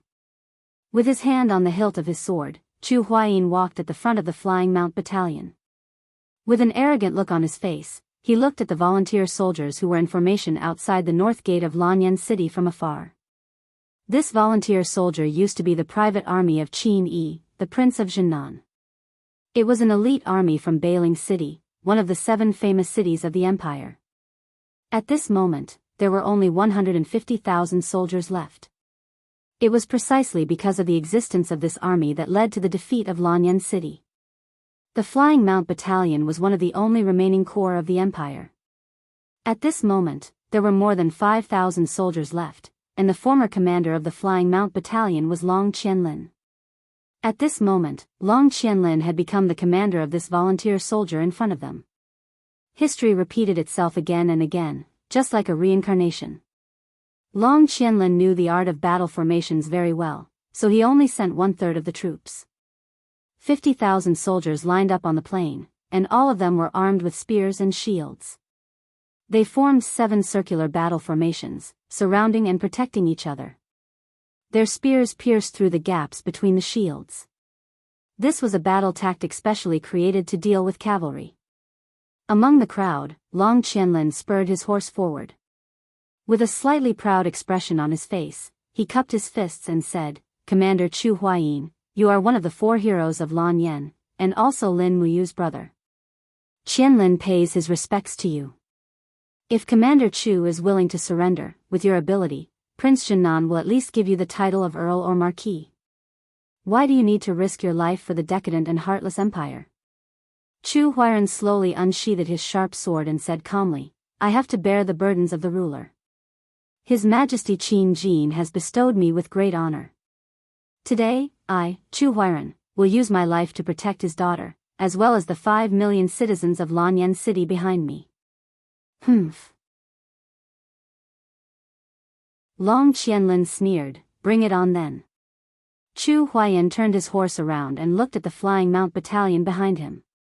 He said loudly, "I know that all of you used to be in the army of 5 Valleys City and also Long Qianlin's army. But today, all of you are soldiers of the empire. It is a soldier's duty to protect the country. For the sake of the 5 million people of Lanyan City behind you, charge forward with me. Even if our corpses are buried in the ground, the soil under our feet will remember us. The mountains and rivers will remember us. Kill." The cavalrymen of the Flying Mount Battalion raised their weapons. Their faces were filled with hatred and anger. The sound of hooves gradually became more intense. The 5,000 cavalrymen were like a sharp blade that collided with the shield formation. In an instant, blood and flesh were all over the place. The first rays of the morning sun shone on Chu Huairan's face, but the cloak behind him fluttered. It was as if he was flying higher and higher, just like his dream. Yao, the moment Chu Huairan's sword tore apart the neck of a volunteer soldier, he laughed. "I'm not a competent brother, but I'm a competent soldier of the empire. Be proud of your brother." Outside the main battlefield, groups of volunteer soldiers had already killed their way into the city from the east and north gates. According to Marshal Ji Yao's order, massacre the entire city. These volunteer soldiers killed anyone they saw after entering the city. They were like ferocious beasts that devoured the lives in Lanyan City. At this moment, among the fleeing commoners, a young lady carrying a harp and her maid could be seen. There were also a few guards wearing the uniform of the Divine Might Battalion. They were moving against the flow of the crowd and heading straight for the North City Wall. Zhang Wei was holding a long saber and riding his horse as he commanded the Imperial Guards to retreat. His gaze swept across the crowd and he hurriedly flew over. He said respectfully, "Miss Xianxiang, the city gate has been breached. Why are you still here? Leave quickly and follow the commoners out of the city. That's our only hope." Xianxiang was carrying a harp, but she shook her head with a smile and said, "General Zhang Wei, you should leave quickly. I want to finish the last part of my journey with him on this ruined city wall." Zhang Wei's body trembled. His eyes were red as he cupped his fists and said, "The Empire has let you down and also let him down." Xianxiang smiled. "Thank you for your understanding, General. Go quickly and save more people." "Yes." Zhang Wei spurred his horse away while Xianxiang carried the harp and walked on the blood-stained stone steps. Step by step, she arrived at the ruined city wall. She slowly put down the harp on the broken wall where the battlements had fallen. She knelt on the blood-stained city wall and looked at the flying mount camp and the volunteer soldiers who were fighting in the distance. She knew that her beloved was dutifully doing his duty among the crowd. "Xiaoyu, burn the Qilin incense for me. Then you should escape too," Xianxiang muttered. The maid was startled. Tears flowed from her eyes as she said, Miss, Xiaoyu won't leave. Xiaoyu wants to die with you." "No." Xianxiang turned around and looked at her. Her face was filled with gentleness as she said, "You're still young. You haven't met anyone worthy of your love. Your life is still very long. As for me, the person I love is right there. My love will vanish along with him. Once Chu Huai dies, what's the point of Xianxiang living on?" Xiaoyu cried like a pear blossom in the rain, Miss, burn the incense and leave. Be obedient." "Yes, Miss, Xiao Yu lit an incense burner. The purple incense was very strange. Wisps of it lingered around Jinxiang's body. Xiao Yu cried even more fiercely. Miss, Jinxiang gently pulled on the strings of the zither and arranged them one by one. She lowered her head as her tears dripped onto the zither. She held back her sobs as she said, "We live together, and we die together. Jinxiang was born with love, so I have no regrets even if I die." Xiao Yu cried as she retreated a few steps.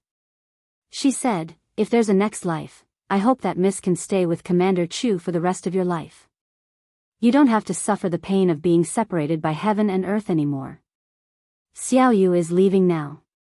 As she spoke, Xiao Yu leaped up and landed silently under the rubble of the city like the morning sun.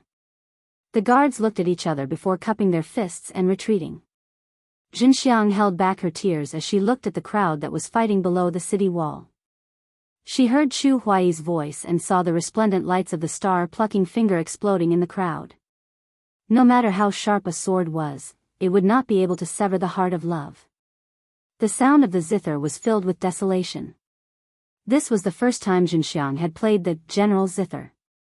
The sound of the zither was decisive, and it faintly carried the sound of a powerful army. It seemed to resonate with the battle below the city wall. On the battlefield, Chu Huayi's body was riddled with wounds. Even the warhorse he was riding on was riddled with arrows.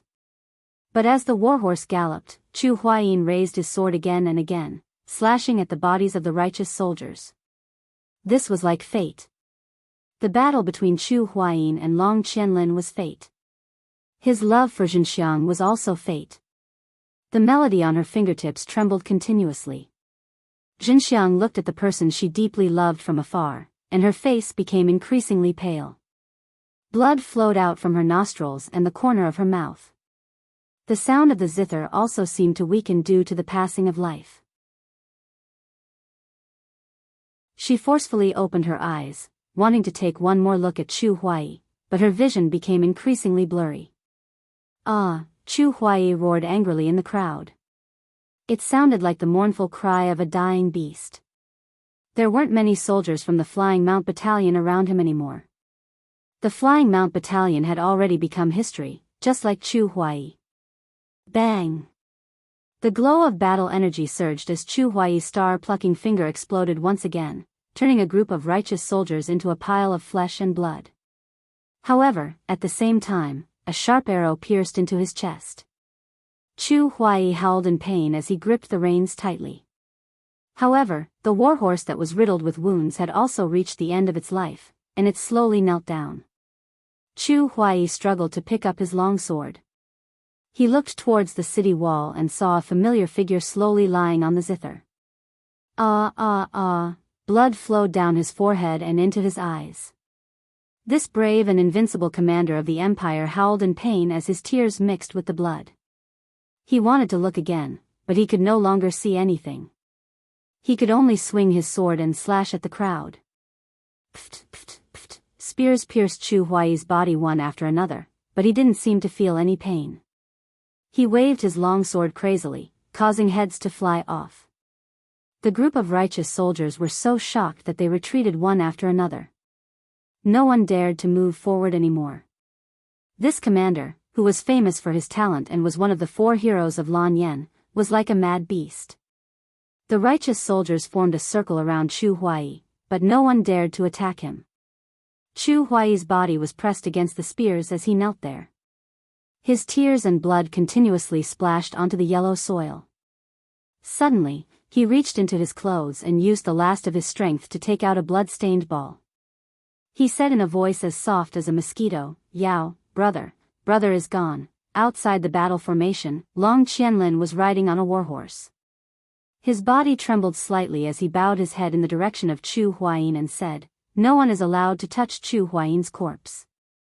Do you understand?" "Yes, General." The group of generals cupped their fists.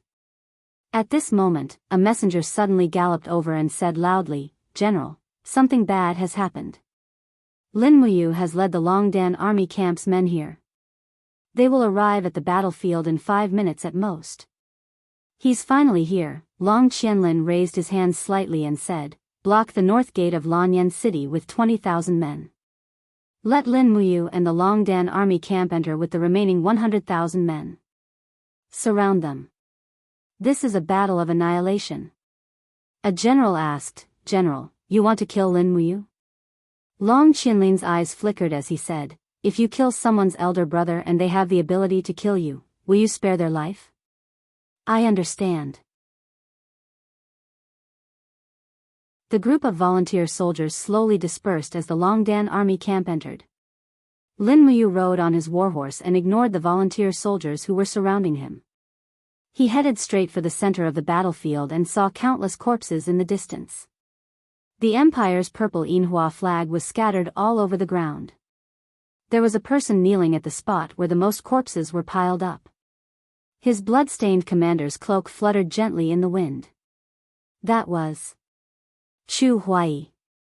Lin Muyu felt as if his heart had been pierced by thousands of arrows. His body swayed and he fell to the ground. He scrambled to his feet and stumbled all the way to Chu Huai's corpse. He hugged his ice-cold body and almost couldn't cry. Tears rolled down his cheeks as he hugged Chu Huai's body tightly. He cried out sorrowfully, as if he was a wild beast that had lost its loved one.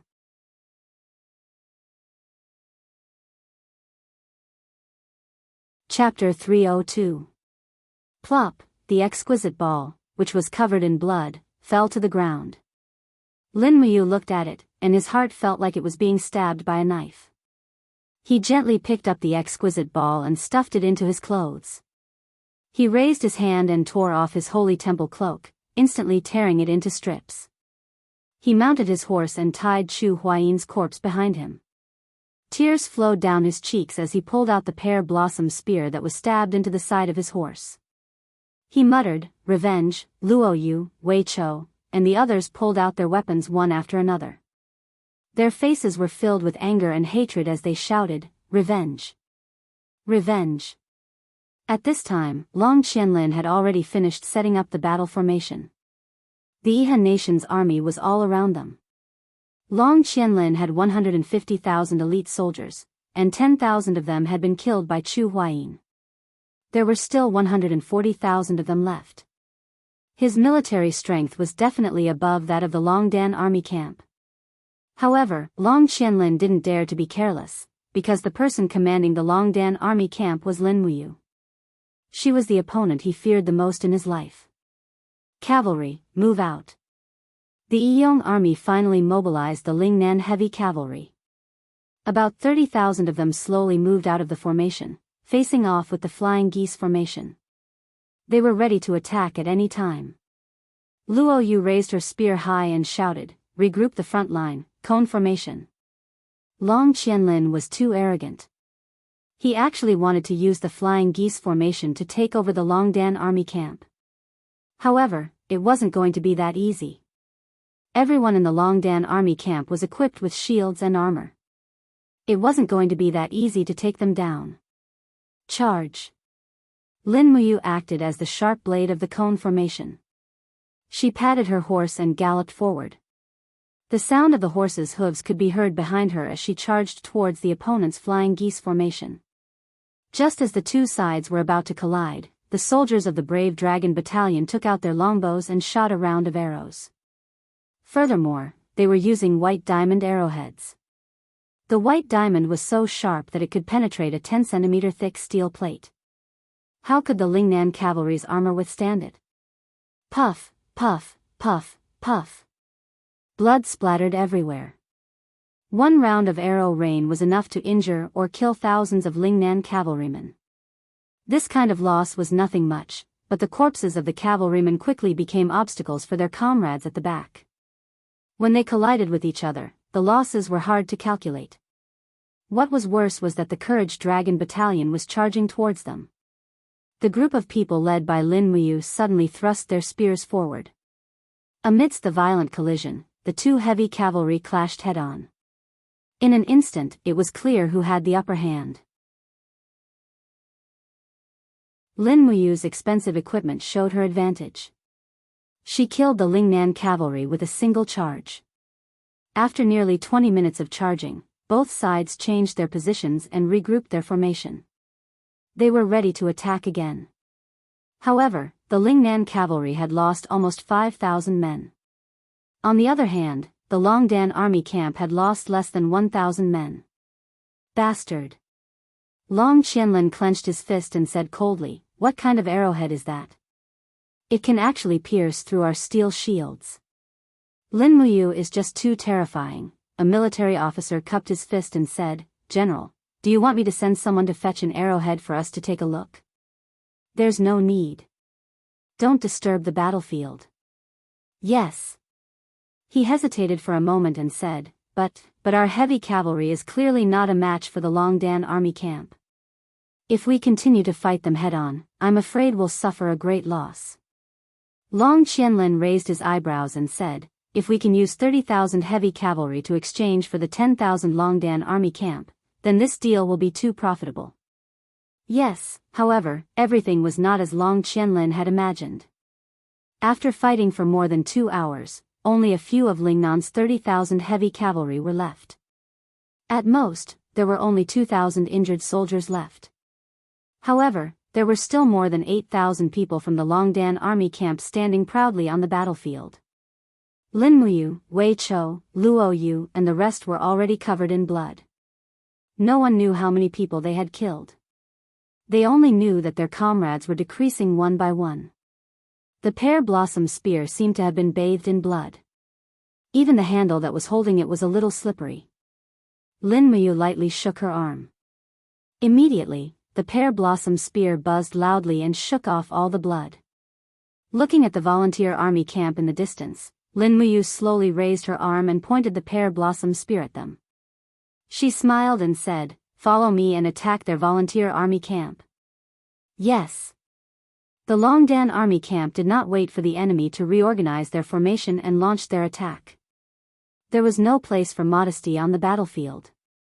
Lin Muyu understood the principle of not missing an opportunity. She would not give Long Qianlin any time to catch his breath.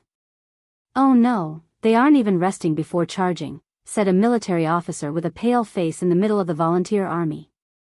Long Qianlin immediately waved his hand and said in a low voice, "Order them to immediately reorganize the heaven and earth formation and block the Longdan army camp." Yes. A group of archers, pikemen, and shield-bearers formed a circular battle formation and attacked rapidly. It was this battle formation that defeated Chu Huayin's flying mount camp. Now, Long Qianlin was using the same tactic again. It seemed like he wanted Lin Muyu to end up like Chu Huayin. Not only that, he swept his gaze across the crowd and cupped his fists. "Lord Ko Bin, please come out and help us kill Lin Muyu." Among the crowd, a middle-aged general who seemed to be in his 50s rode out of the formation.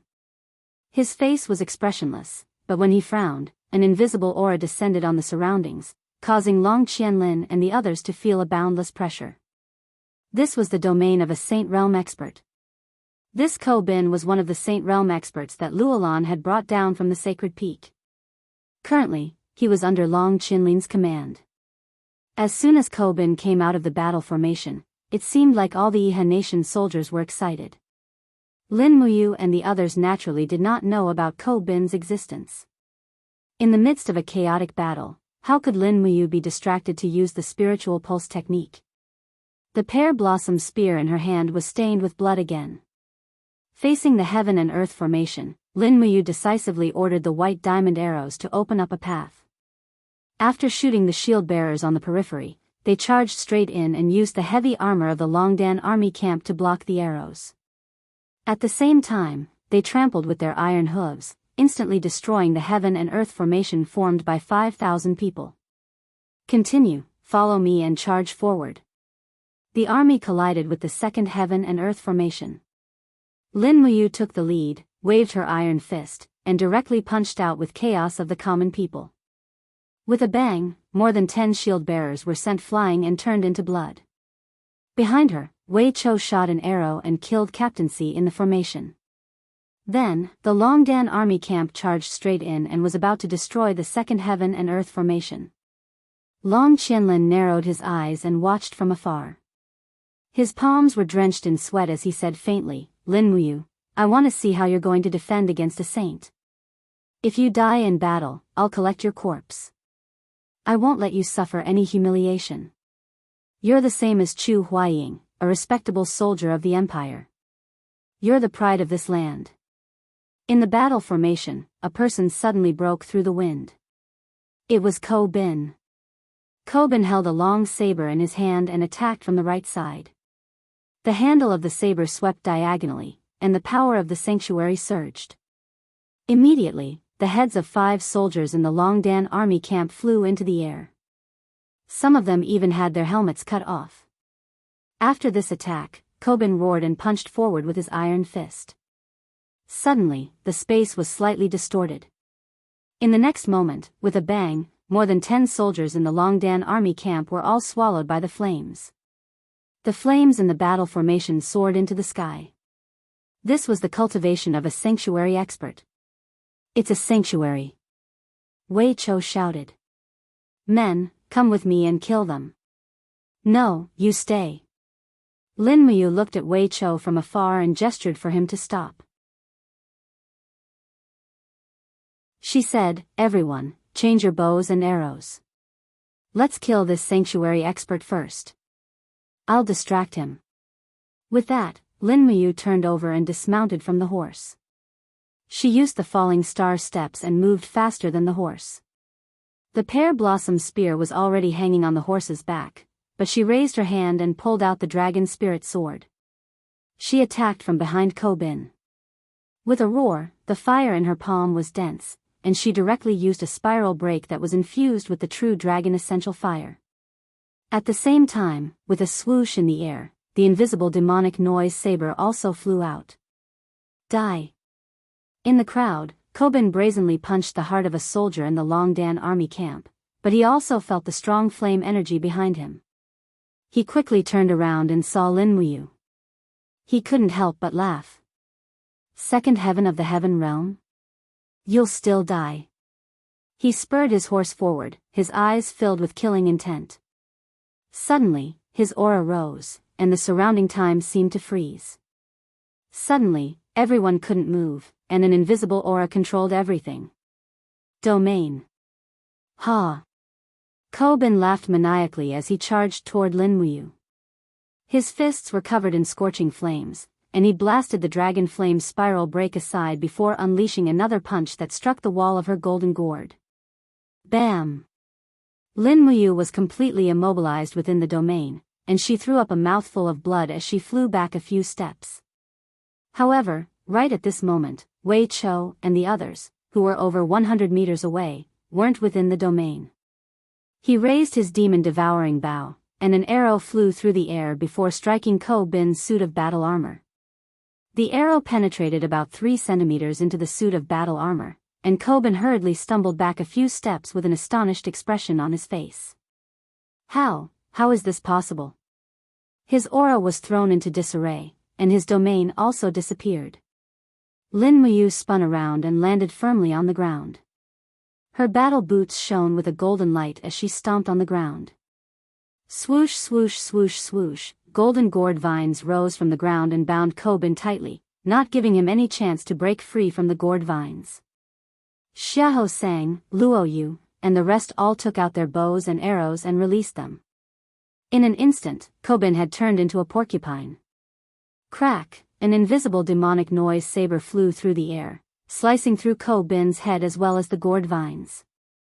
A Saint Domain powerful being had just died in the midst of a chaotic battle, and that seemed to further reinforce the saying that 2 fists were no match for 4 hands, let alone the elite Longdan army camp. Ko Bin had underestimated his opponent far too much. After getting onto her steed, Lin Muyu's expression became even more resentful as she yelled, "Continue to charge." The morale of the Iha Nation soldiers was also shaken by Ko Bin's death. Long Qianlin was completely flabbergasted, and he couldn't help but mutter, "How is this possible? Great General, should we retreat our command camp?" one of the generals suggested. Long Qianlin gritted his teeth in response. "No, switch from defense to offense. Gather our forces and hold off the Longdan army camp. Yes.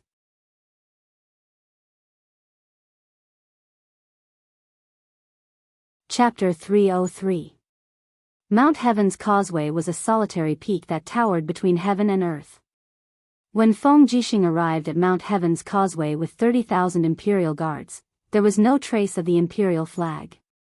Instead, Mount Heaven's Causeway was surrounded by the Tianshu province army that had changed their flag. 80,000 Tianshu soldiers were camped at the foot of Mount Heaven's Causeway, and their leader was Yuqi Tian, the head of the Yuqi family. However, the Tianshu army was no longer wearing the insignia of the empire. Instead, they were wearing the insignia of the Iha nation. Yuqi Tian had committed treason. Tuk, tuk, tuk, it was the envoy of the Tianshu army. He held a white flag in his hand and had an arrogant look on his face. When he arrived in front of the imperial army, he laughed out loud and said, "Li Tong, the Heavenly Corps Army Adjunct, pay my respects to the commander of the Imperial Army, Lord Feng Jixing. You are an outstanding man, so you should understand the meaning of obeying the will of the heavens. The 80,000 soldiers of the Tianshu army have surrendered to the Iha nation. Together with the 50,000 reinforcements from Lingnan, there are 130,000 soldiers waiting for you, Lord Feng Jixing. His Highness, the Southern Guardian King, has said that as long as you are willing to surrender to the Iha nation, he will confer you the title of Northern Guardian King. What do you think, Lord?" Feng Jixing sat on his warhorse with a tired expression. He looked at Li Tong indifferently until he saw that Li Tong was a little ill at ease. "Lord, why are you looking at me like that?" Feng Jixing smiled. "I want to see what a dog's face looks like." "You!" Li Tong said angrily, "Feng Jixing, don't think that you're so great just because you're the commander of the Imperial Guards. Let me tell you, the Empire is finished. From now on, it will be the Iha nation's world. You, Feng Jixing, are nothing more than a dog of the Empire. Commander Yuqi Tian sent me here to negotiate with you because he thinks highly of you, Feng Jixing. Otherwise, my 130,000 soldiers would be able to destroy your mere 30,000. Then let him destroy us." Feng Jixing suddenly pulled out his saber and directly chopped off Li Tong's head. Blood splattered far away, but none of the surrounding Imperial Army generals dodged, allowing the blood to splatter on their bodies. This way, no one will be able to report back to Yuqi Tian and have him destroy us, Luo Lai said indifferently. Feng Jixing smiled. "Don't worry. I'm sure that old dog Yuqi Tian will understand what I mean." "What now?" "His Majesty has been murdered." Feng Jixing murmured, "Let's retreat. Retreat towards the direction of the imperial capital. Retreat as we fight. But I don't know if I can bring you all back to the imperial capital alive." "We will follow the commander without any regrets even if we die," Luo Lai said with a smile. When Feng Jixing and the others turned around to retreat, the sound of war drums could be heard from behind them. The 80,000 soldiers from the Tianshu army had already caught up and were charging over from all directions. Meanwhile, another group of Iha nation's troops appeared in the forest on the side. It was the troops from Lincoln province. Feng Jixing's eyes turned cold as he said, "Don't continue fighting. Cavalry, switch to bows and long-range projectiles. Cover the infantry's retreat." "Yes." Sounds of killing could be heard from all directions in the forest. In Lanyan City, dust was flying everywhere on the battlefield north of the city, but the battle was nearing its end. The afterglow of the setting sun shone on the battlefield, illuminating the pools of blood. After a whole day of fighting, the Longdan army camp had not been able to charge out of here, but the Iha nation had paid an even heavier price. More than half of the 150,000 elite soldiers under Long Qinlin's command had been killed by the Flying Mount camp and the Longdan army camp in a single day. "Chief General." An old general looked at the unbearable scene on the battlefield and said with a trembling voice, "These Iha nation soldiers are the Lingnan warriors who were raised by His Highness, the Prince of Jianghu. Now, 90,000 of our 150,000 soldiers have died in battle. I'm afraid it's not appropriate for us to continue fighting. Otherwise, if His Highness investigates, I'm afraid that Chief General will not be able to absolve himself from the blame. No, we must kill everyone in the Longdan army camp.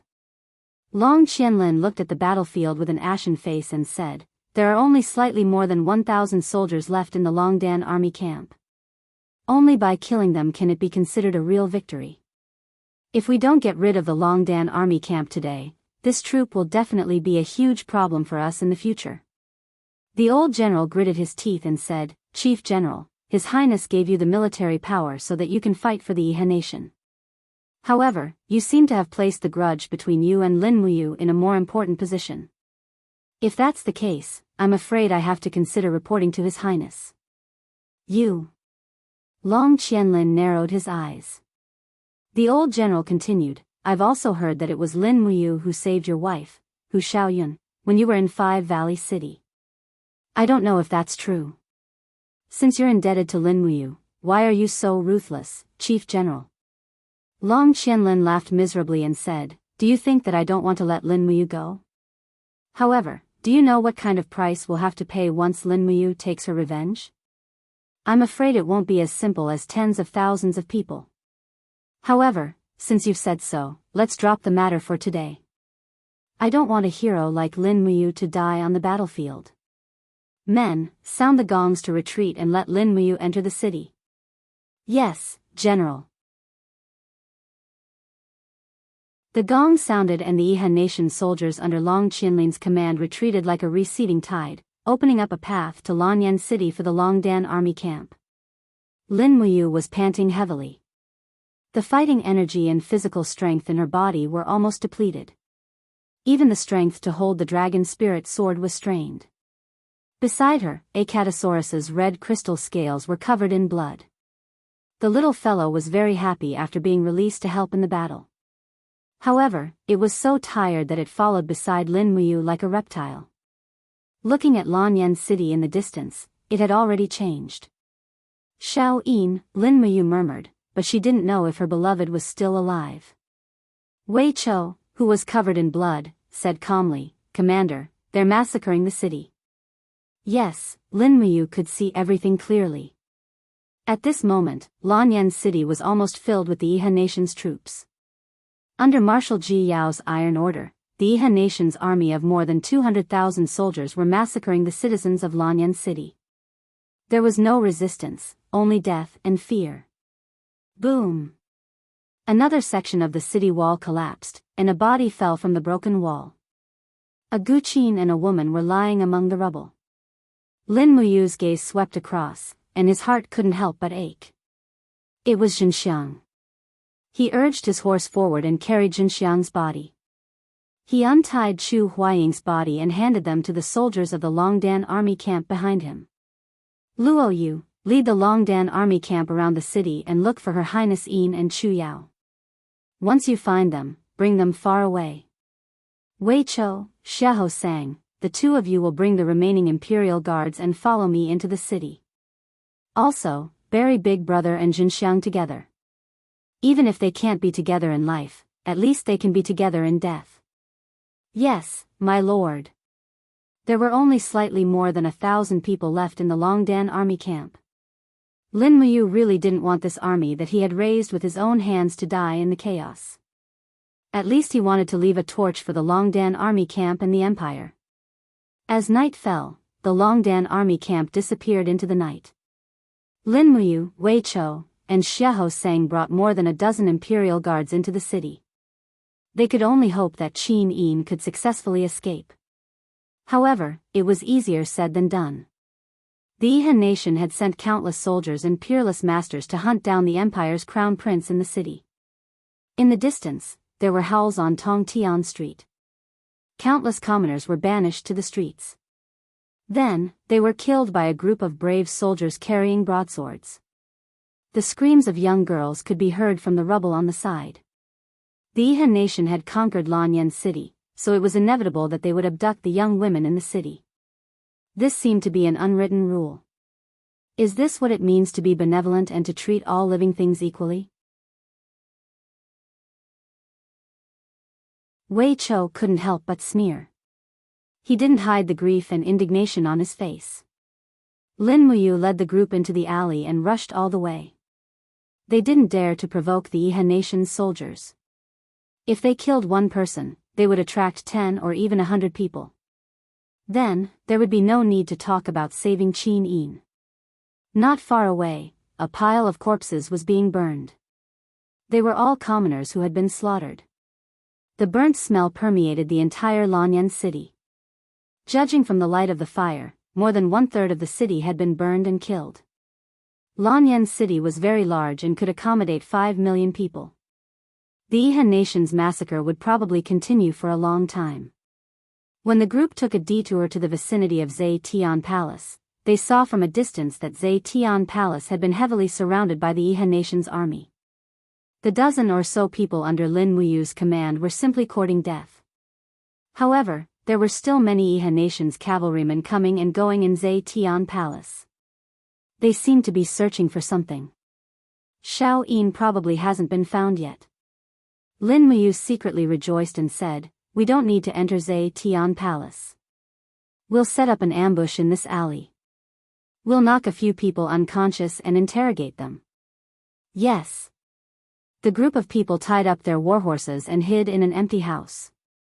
The commoners had been captured and killed, so there would be no one left. They waited until midnight. Finally, a group of cavalrymen galloped over. Under the starlight, they could see that the person at the front was wearing a black cloak and armor. He was actually a high-ranking general with 3 stars on his collar. He was a commander-level person. Lin Muyu's eyes turned cold and she said, "Do it." Swoosh, swoosh, swoosh, the golden gourd vines quickly rose and entangled all the people in the alley. Lin Muyu rushed down with her sword. With a wave of her long sword, she directly cut off the head of the commander at the front. It seemed that he was a civil general who did not know martial arts. The group of people following Lin Muyu were all imperial guards. Their cultivation levels were extremely high. They finished off the group of cavalrymen in 2 or 3 moves, leaving only one alive. This survivor looked at the corpse under Lin Muyu's sword and muttered, "It's over, it's over." "The commander is dead," Wei Qiu said coldly. "A mere commander, what does he count as?"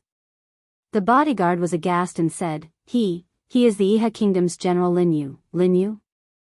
Lin Muyu was stunned. "The Lin Yu who used the tactic of crossing the mountains with a green raincoat?" "Yes." "Good death." Lin Muyu swept her gaze across and said, "Leave no survivors. Change into their clothes and continue to look for Her Highness Yin." "Yes." The sky gradually brightened. The holy temple was full of commoners who were seeking refuge. They hoped that the guards of the holy temple could save them and escape the massacre of the city. But how could they escape? Boom! Under the fierce palm wind, the bodies of the 2 Iha kingdom cavalrymen were torn apart. The holy temple's grand deacon, Lei Hong, stood guard outside the holy temple. He looked towards the east and said, "It's daybreak," but at this moment, a powerful aura suddenly descended from the sky. He hurriedly looked up and a trace of despair flashed in his eyes. Luo Lan.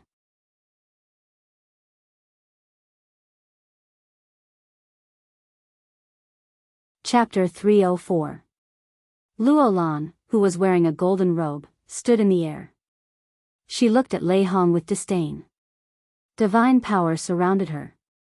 She smiled faintly and said, "You are Lei Hong, one of the 2 sacred regions of Lanyan City?" Lei Hong raised a shining iron spear. His eyes were filled with reverence. He said, "Luo Lan, the sacred temple is the temple of the continent's cultivators. Since ancient times, it has not been blasphemed. No matter how many soldiers pass by, no one is allowed to start a massacre in the sacred temple. Iha country massacred the entire city, but definitely not in my sacred temple. No, I don't kill." Luo Lan's lips curled up. She said indifferently, "I'm only here to meet you, one of the 2 sacred regions of the empire." Lei Hong glanced at the bustling citizens of Lanyan City in the sacred temple. He also saw Guiyang, Qin Yan, and the others looking at him. He shouted, "Close the doors of the sacred temple. No matter what happens, don't come out." Qin Yan gritted his teeth. Grand Deacon. Lei Hong said decisively, close the doors. Guiyang pushed with his palm. Immediately, the doors of the sacred temple closed. Through the gap of the doors, Lei Hong, dressed in a white robe, raised his iron spear high up. The power of the spirit returning art quickly spun. Good. Good. Luolan praised twice and laughed. This is the first time I've met such an opponent since I came to the lower realm. Heh, but it's still not enough. I didn't expect that after Qini ascended 200 years ago, the powerhouses in the lower realm would be so weak that a mere Saint Venerable can become the Saint Hall's Grand Deacon. As she spoke, Luolan suddenly thrust out with one hand. A blood-red blade came out of her body. First-class martial spirit, demon blood blade. In the next moment, the light of the demon blood blade fell down like a mountain. Bang! Dust rose. The spear in Lei Hong's hand was broken into two. A bloodstain appeared on his shoulder. But he seemed to not feel the pain at all. He suddenly leaped and rushed towards Luolan. His left hand was behind his back. He quickly raised his right hand. The second-class martial spirit, Starlight Sword, came out of his body. The blade was surrounded by the golden divine power of the spirit returning art. It broke through the air. Good timing. Luolan chortled with glee as she gently swept an arm through the air, upon which a suit of battle armor quickly materialized. Bursts of divine power were injected into the suit of battle armor, and the suit of battle armor was able to forcibly repel Lei Hong's attack. However, Lei Hong's attacks were unending. The moment his martial spirit shattered, he raised his palm, and the soul-returning art transformed into a golden light that fell from the sky. It was like a golden bell that enveloped Luolan and the demon blood saber. Without a whing sound, the flames soared into the sky and burned fiercely. Luolan was dead. No, God would not be defeated so easily. In the next moment, with a k'chi-la sound, space distorted slightly, and a spatial crack suddenly appeared behind Lei Hong.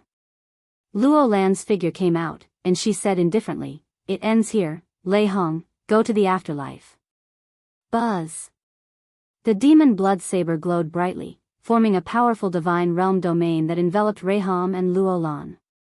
Arg! Lei Hong let loose a howl of anguish as blood flowed from the corners of his mouth. He abruptly fell to his knees, and he was completely unable to activate his Saint Realm domain. In the face of Luolan's power, he appeared to be extremely weak. Furthermore, the blood that was seeping out of the corners of his mouth transformed into beads of blood that flew toward the demon blood saber. The demon blood saber was a renowned, lethal weapon that devoured the blood essence of others in order to become more powerful. Golden red light swelled even further, and Luolan's expression was quite sinister as she chortled with glee. "Accept your fate, the history of our empire is over." Lei Hong's body began to twist and contort, but he gritted his teeth and endured the immense pain without uttering a single sound. A series of bloody grooves appeared on his skin and face, and his energy and blood were being sucked dry by the demon blood saber. However, he was unwilling to give up his entire cultivation base to the demon blood saber. You! Reiham roared into the sky. The underworld azure stone ring on his thumb buzzed out of the black tortoise shield. However, it instantly shattered under the pressure of the demonic blood saber. Reham's muscles and chi and blood swelled up as he roared, "Take revenge for me." Pung! Golden light exploded, and the entire plaza in front of the temple turned into a huge pit. Lei Hong's body had already disappeared. Ashes to ashes, dust to dust. A dignified grand deacon of the temple had actually died without a complete corpse. Ding! The azure netherstone ring was very sturdy, and it actually fell into the rubble in the huge pit unscathed. Humph! Luolan snorted coldly, and suddenly slapped out with his palm. Amidst the rumbling sound, the metal doors of the temple turned into dust and fell down. He looked at Guiyang, Qin Yan, and the group of commoners in the temple, and said indifferently, "I, Luolan, have already become a god, and am not willing to harm the common people, so I won't kill you. However, you must tell me, there is still a holy region. Where is that Chu? Qin Yan raised the fire serpent spear and walked forward step by step, the dragon scale armor covering his body. His eyes were filled with anger as he said, "Don't think that you can humiliate the lives of others just because you are a god. You want to kill Chu? Dream on." Ha ha ha. Luo Lan looked deeply at Qin Yan, and said, "You are not worthy for me to make a move." Scram. Bullshit. Qin Yan roared angrily, raising his spear and rushing towards the sky. He landed diagonally, and the spear pierced downwards like lightning. However, Luo Lan did not do anything at all. The protective astral wall on the surface of his body forcefully sent Qin Yan flying.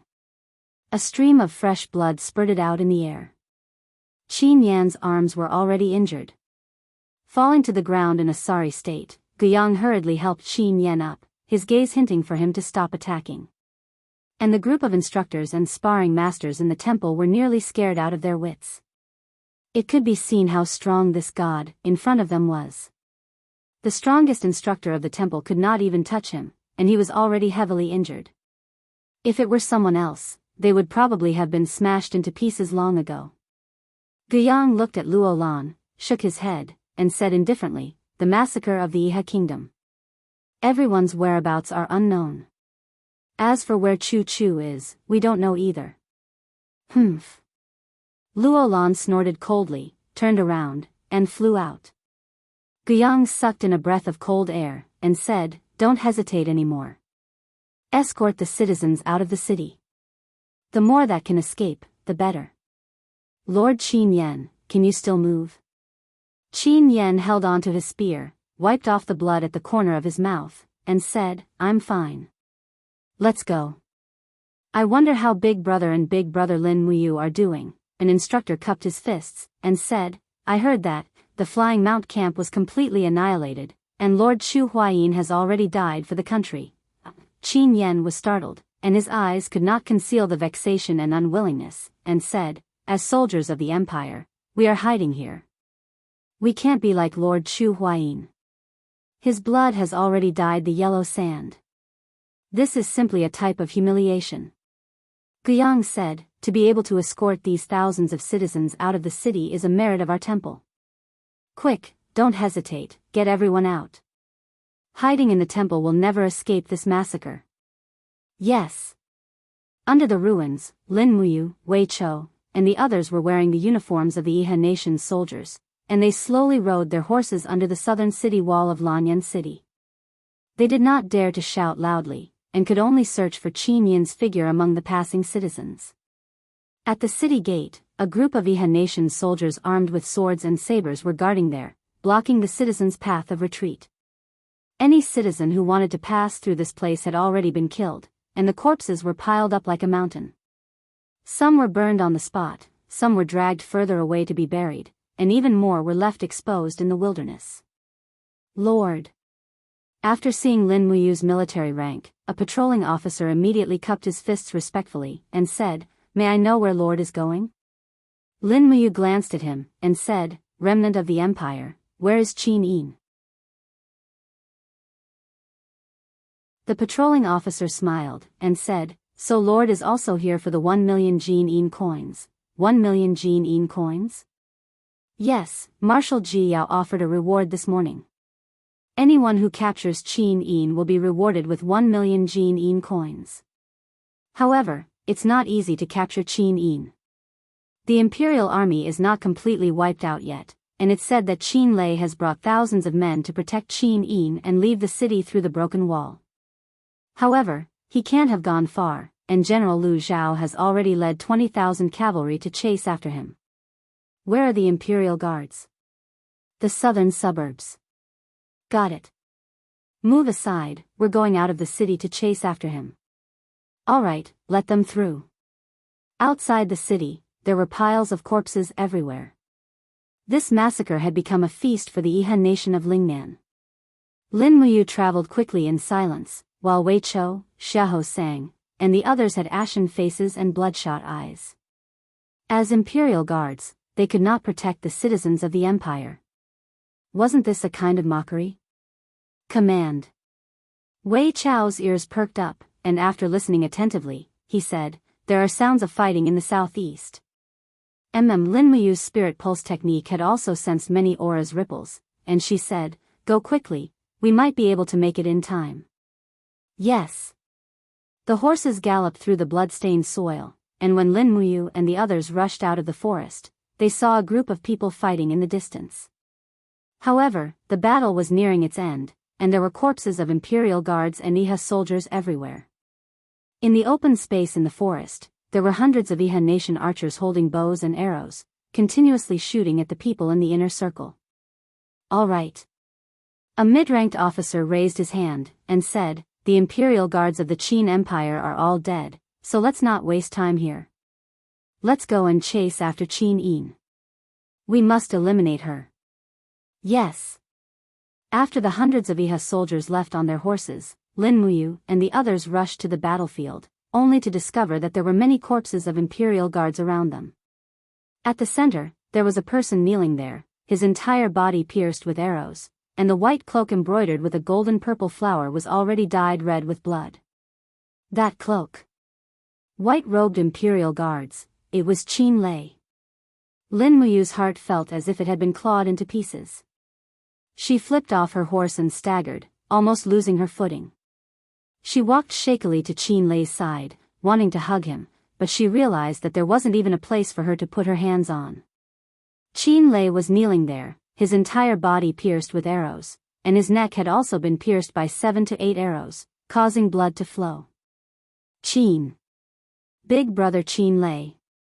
Lin Muyu's voice trembled, and she was almost unable to speak. Qin Lei did not die.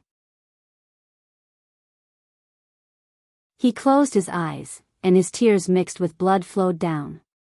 He cried and said, "Is it you? You? Lin Muyu. I can't protect her anymore, I can't protect her anymore."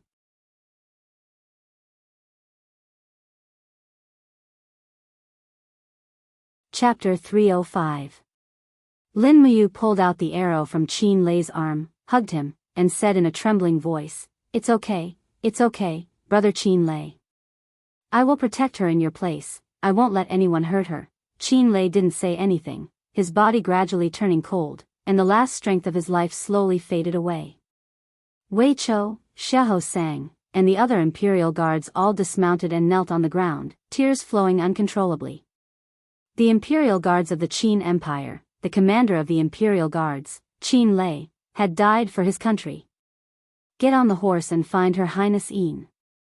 Lin Muyu mounted the horse and wiped away the tears on his face. He thought he was just a passerby in this world, but today, he was no longer. On the roadside, groups of refugees escaped from Lanyan City, but what awaited them were more and more hunting teams. Lin Muyu held the dragon spirit sword and rode back and forth with Wei Chou, Xiahou sang, and the others, but didn't kill anyone. In front of them, a group of ragged commoners were scared out of their wits when they saw them in the Iha nation's military uniform, but they couldn't run anymore. They just sat in the forest and cried bitterly. Lin Muyu took a deep breath and rode forward, saying, "Don't cry, we're not from the Iha nation. Let me ask you, do you know where Her Highness Qin Yin is?" You're not from the Iha nation?" A young girl about 20 years old asked while crying. "Yes, no, we're the Imperial Army, but we've changed into the Iha nation's uniform." "Then you..." The young girl suddenly burst into tears, rushing forward and waving her fists to hit Lin Muyu, crying and saying, "You trash. What Imperial Army, you actually let the dogs of the Iha nation kill so many innocent commoners. You're not the Imperial Army, you're just a bunch of trash, a bunch of useless trash." Lin Muyu endured her beating without saying a word. Perhaps she deserved it. Every imperial soldier had an undeniable responsibility for the fall of Lanyan City. On the side, Wei Chao's eyes were cold, and he shouted in a low voice, "Enough. Do you think we don't want to fight? Do you think we have fewer casualties? Do you know that the 17,000 soldiers of the Flying Mount Battalion have already been annihilated? Do you know that in order to save you, only 1,000 of the 20,000 soldiers of the Empire were left in the Longdan army camp? Do you know that the commander of the Imperial Guards, Qin Lei, and the commander of the Flying Mount Battalion, Chu Huaying, have already died for their country? Do you know that the person you are fighting has killed hundreds of Iha soldiers? Yes, you're all civilians. You can choose not to participate in the war, but Lanyan City is our home. No one can shirk the responsibility for the destruction of our home. We're soldiers, and it's our duty to fight for our country. But, please don't humiliate our dignity as soldiers. The young girl stood there in a daze. After a long while, she sobbed and said, Can we still go home in the future? I will. Lin Muyu said softly, Lanyan City will definitely be recovered. It won't take long. Run as far as you can. When you hear the news that Lanyan City has been recovered, you can go home. Thank you, my lord. Let's go. The group of civilians stood up and left. At this moment, an old man holding a horse-head zither came over and said, My lord, the person you're looking for is Her Highness Qin Yin. This old man doesn't know her, but I saw a group of people just now. Among them, there was a woman with an extraordinary bearing. She didn't look like a woman from an ordinary family, and she was holding a zither that looked very expensive. A zither? Lin Muyu was stunned and asked, Where is she? She's in the forest to the east. It happened a few minutes ago. Okay, thank you, old man. Lin Muyu glanced at Wei Chou and the others and said, Full speed ahead. We've found Xiao Yin. Okay. More than a dozen people passed through the forest. Further ahead, there was indeed a group of refugees. There were about 200 people, and all of them were staggering. Lanyan City was huge, and the moment they escaped from Lanyan City, they were already exhausted. Yet, they still had to suffer the pursuit of countless Iha Kingdom cavalry. An old woman turned around and saw Lin Muyu and the others. She immediately shouted in terror, Oh no, the Iha Kingdom demons are here again. They're here again. However, no one seemed to be able to run. One of the middle-aged men held a shovel and said, Fight them to the death. Yes, fight them to the death. As Lin Muyu galloped over, the man with the shovel suddenly bent down and swept the front hooves of Jiti. However, Jiti was a fine horse bred in the endless forest, and he leaped to avoid it. Lin Muyu quickly turned back and whispered, Don't attack, we're not Iha Kingdom soldiers. However, the sound of a sword being unsheathed came from behind. Lin Muyu suddenly turned back and saw the golden god binding chains Martial's soul hovering around the blade. He hurriedly lifted his cloak and shouted, Xiao Yin, it's me. Ah, Qin Yin suddenly cried out, and the zither in her hands fell to the ground. She leaped into Lin Muyu's arms and cried loudly, but she didn't say a word. Lin Muyu hugged Qin Yin and gently stroked her back. After nearly 10 minutes, Qin Yin finally raised her head and said, Lanyan City has fallen. The empire no longer exists. No, the empire will be rebuilt and our home can be rebuilt, but we can't lose confidence. Lin Muyu looked at her deeply and said, Xiao Yin, you must be strong. All of us are waiting for you to lead us to rebuild the empire. Qin Yin responded with a whimper, and her tears fell uncontrollably. How is Lanyan City? All 4 sides of the city wall have fallen. Lin Muyu said in a trembling voice, Chu Huayin died for the empire. Qin Lei also died for the empire. Qin Yin's body trembled slightly, and she looked in the direction of Lanyan City with teary eyes. What happened to the empire? Brother Yu, do you have any news of Commander Feng Jixing? No. Lin Muyu shook her head and said, Xiao Yin, do you have any news of Chu and Chief Deacon Lei Hong? An. Chu Yao, do you know anything? Qin Yin said, Chu was originally with us, but in order to divert the attention of the volunteer soldiers, we got separated. Chief Deacon Lei Hong escorted the medical officers of the spiritual medicine department to seek refuge in the holy temple. Sister Chu Yao is among them, but I heard that Luo Lan, the God state expert, has already gone to the holy temple. I'm afraid, Sister Chu Yao will be fine. Lin Muyu said blankly, but even she couldn't convince herself with these words.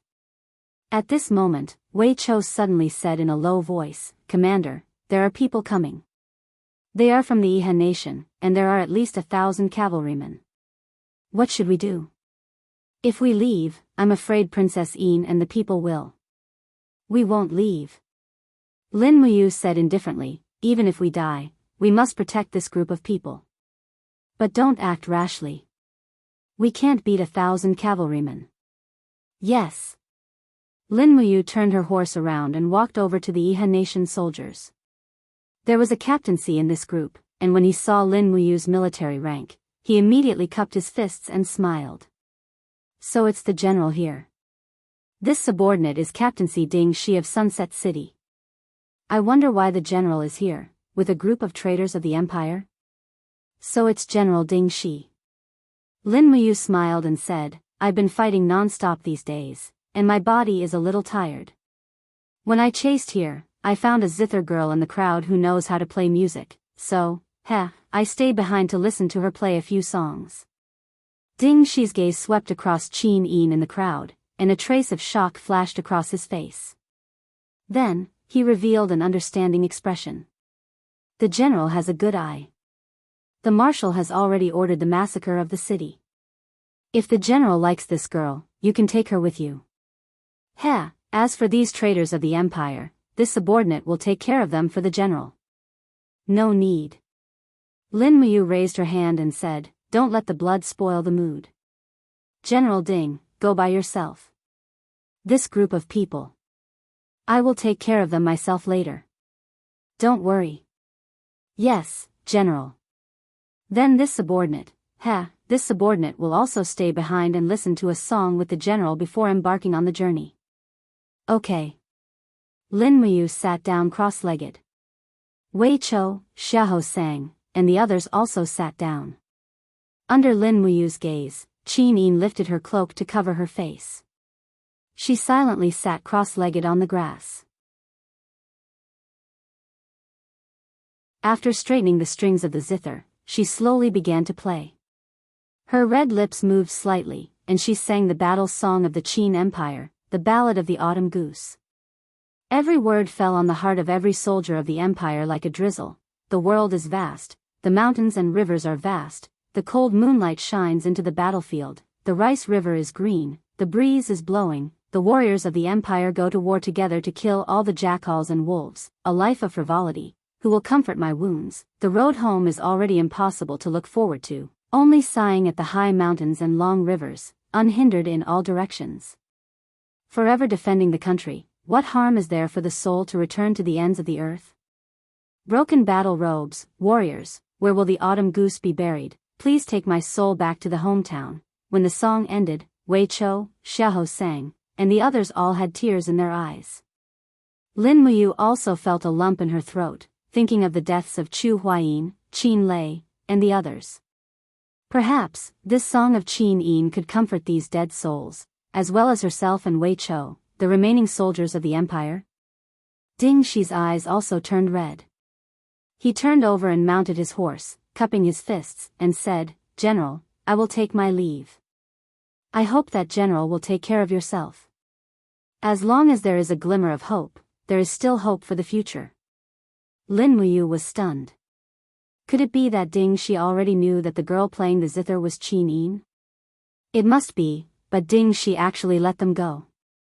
Not long after Ding Shi led his troops away, the sound of hooves came from the east again. A large group of people rushed out of the forest, holding the battle flag of the Longdan army camp in their hands. Although this group of people looked battered and exhausted, under the morning light, the empire's insignia on their chests glowed with a charming luster. It was Luo Yu and the others. "Milord." Luo Yu also recognized Lin Muyu and the others. She immediately dismounted and knelt down, saying, We didn't find her highnessing. It's okay, I found her." Lin Muyu stretched out her hand and pointed behind her, saying, "Quickly come and greet her highnessing."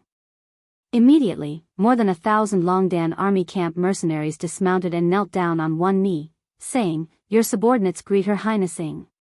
Qin Yin was moved. She raised her hand, saying, "All of you, rise." Lin Muyu said, "Time is of the essence, don't delay anymore. Wei Chou, Luo Yu, the two of you join forces and escort Her Highness Ying out of Lanyan City." "My lord, where are we going?" Luo Yu asked. "Dragon Rocky Mountain," Lin Muyu thought for a moment, then said, "After getting in touch with Cloud Province, escort Her Highness to Twilight Rain City. No matter what, Duke Yun is Her Highness' maternal grandfather, he will protect her." "Yes." Looking at the way Lin Muyu mounted the horse, Luo Yu was stunned. She asked, "My lord, where are you going?" I'm going to look for Chu Yao." Lin Muyu's expression darkened, and she said, "Once big brother Chu Huayin is dead, I will be his only relative. I must find Chu Yao, otherwise, I will be letting down big brother Chu's spirit in heaven. Your subordinate will go with you." "Don't be ridiculous, you guys escort Her Highness out of here. I can come and go freely by myself, you guys will only be a burden if you follow me." "Yes, my lord," Qin Yin suddenly called out softly. "What's the matter, Xiao Yin?" Lin Muyu asked with a smile. Although Qin Yin's heart was filled with unease, she smiled slightly and gave him her best look, saying, "The mountains are long and the rivers are far, we will meet again if fate allows it." "Yes, we will meet again." Lin Muyu nodded and rode away.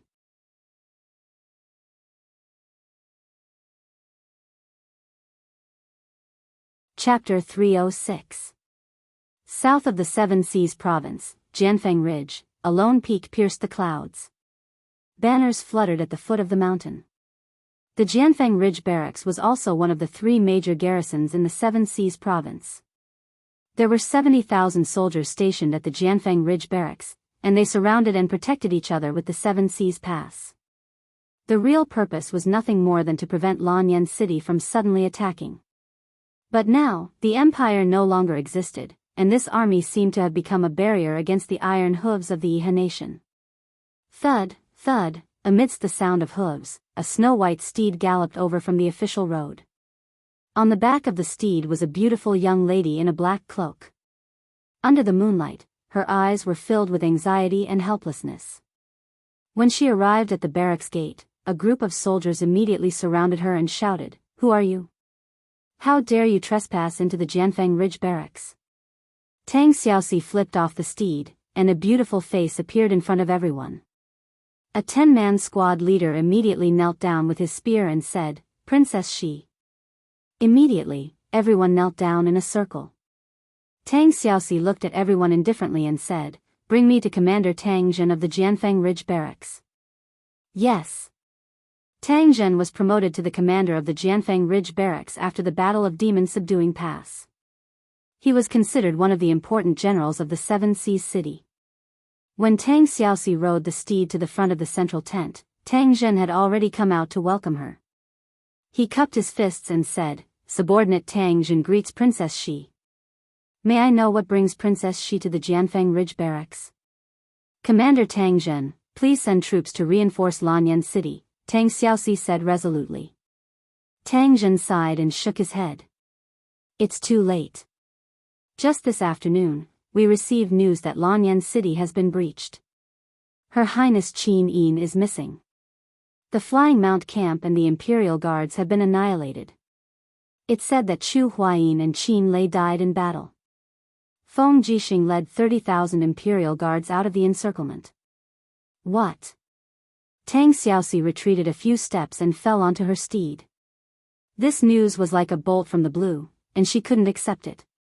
"Princess Shi, are you all right?" Tang Zhen asked with concern. Tang Xiaoxi felt a sharp pain in her chest. She clutched her chest and frowned. "Where's Mu? How's Lin Muyu?"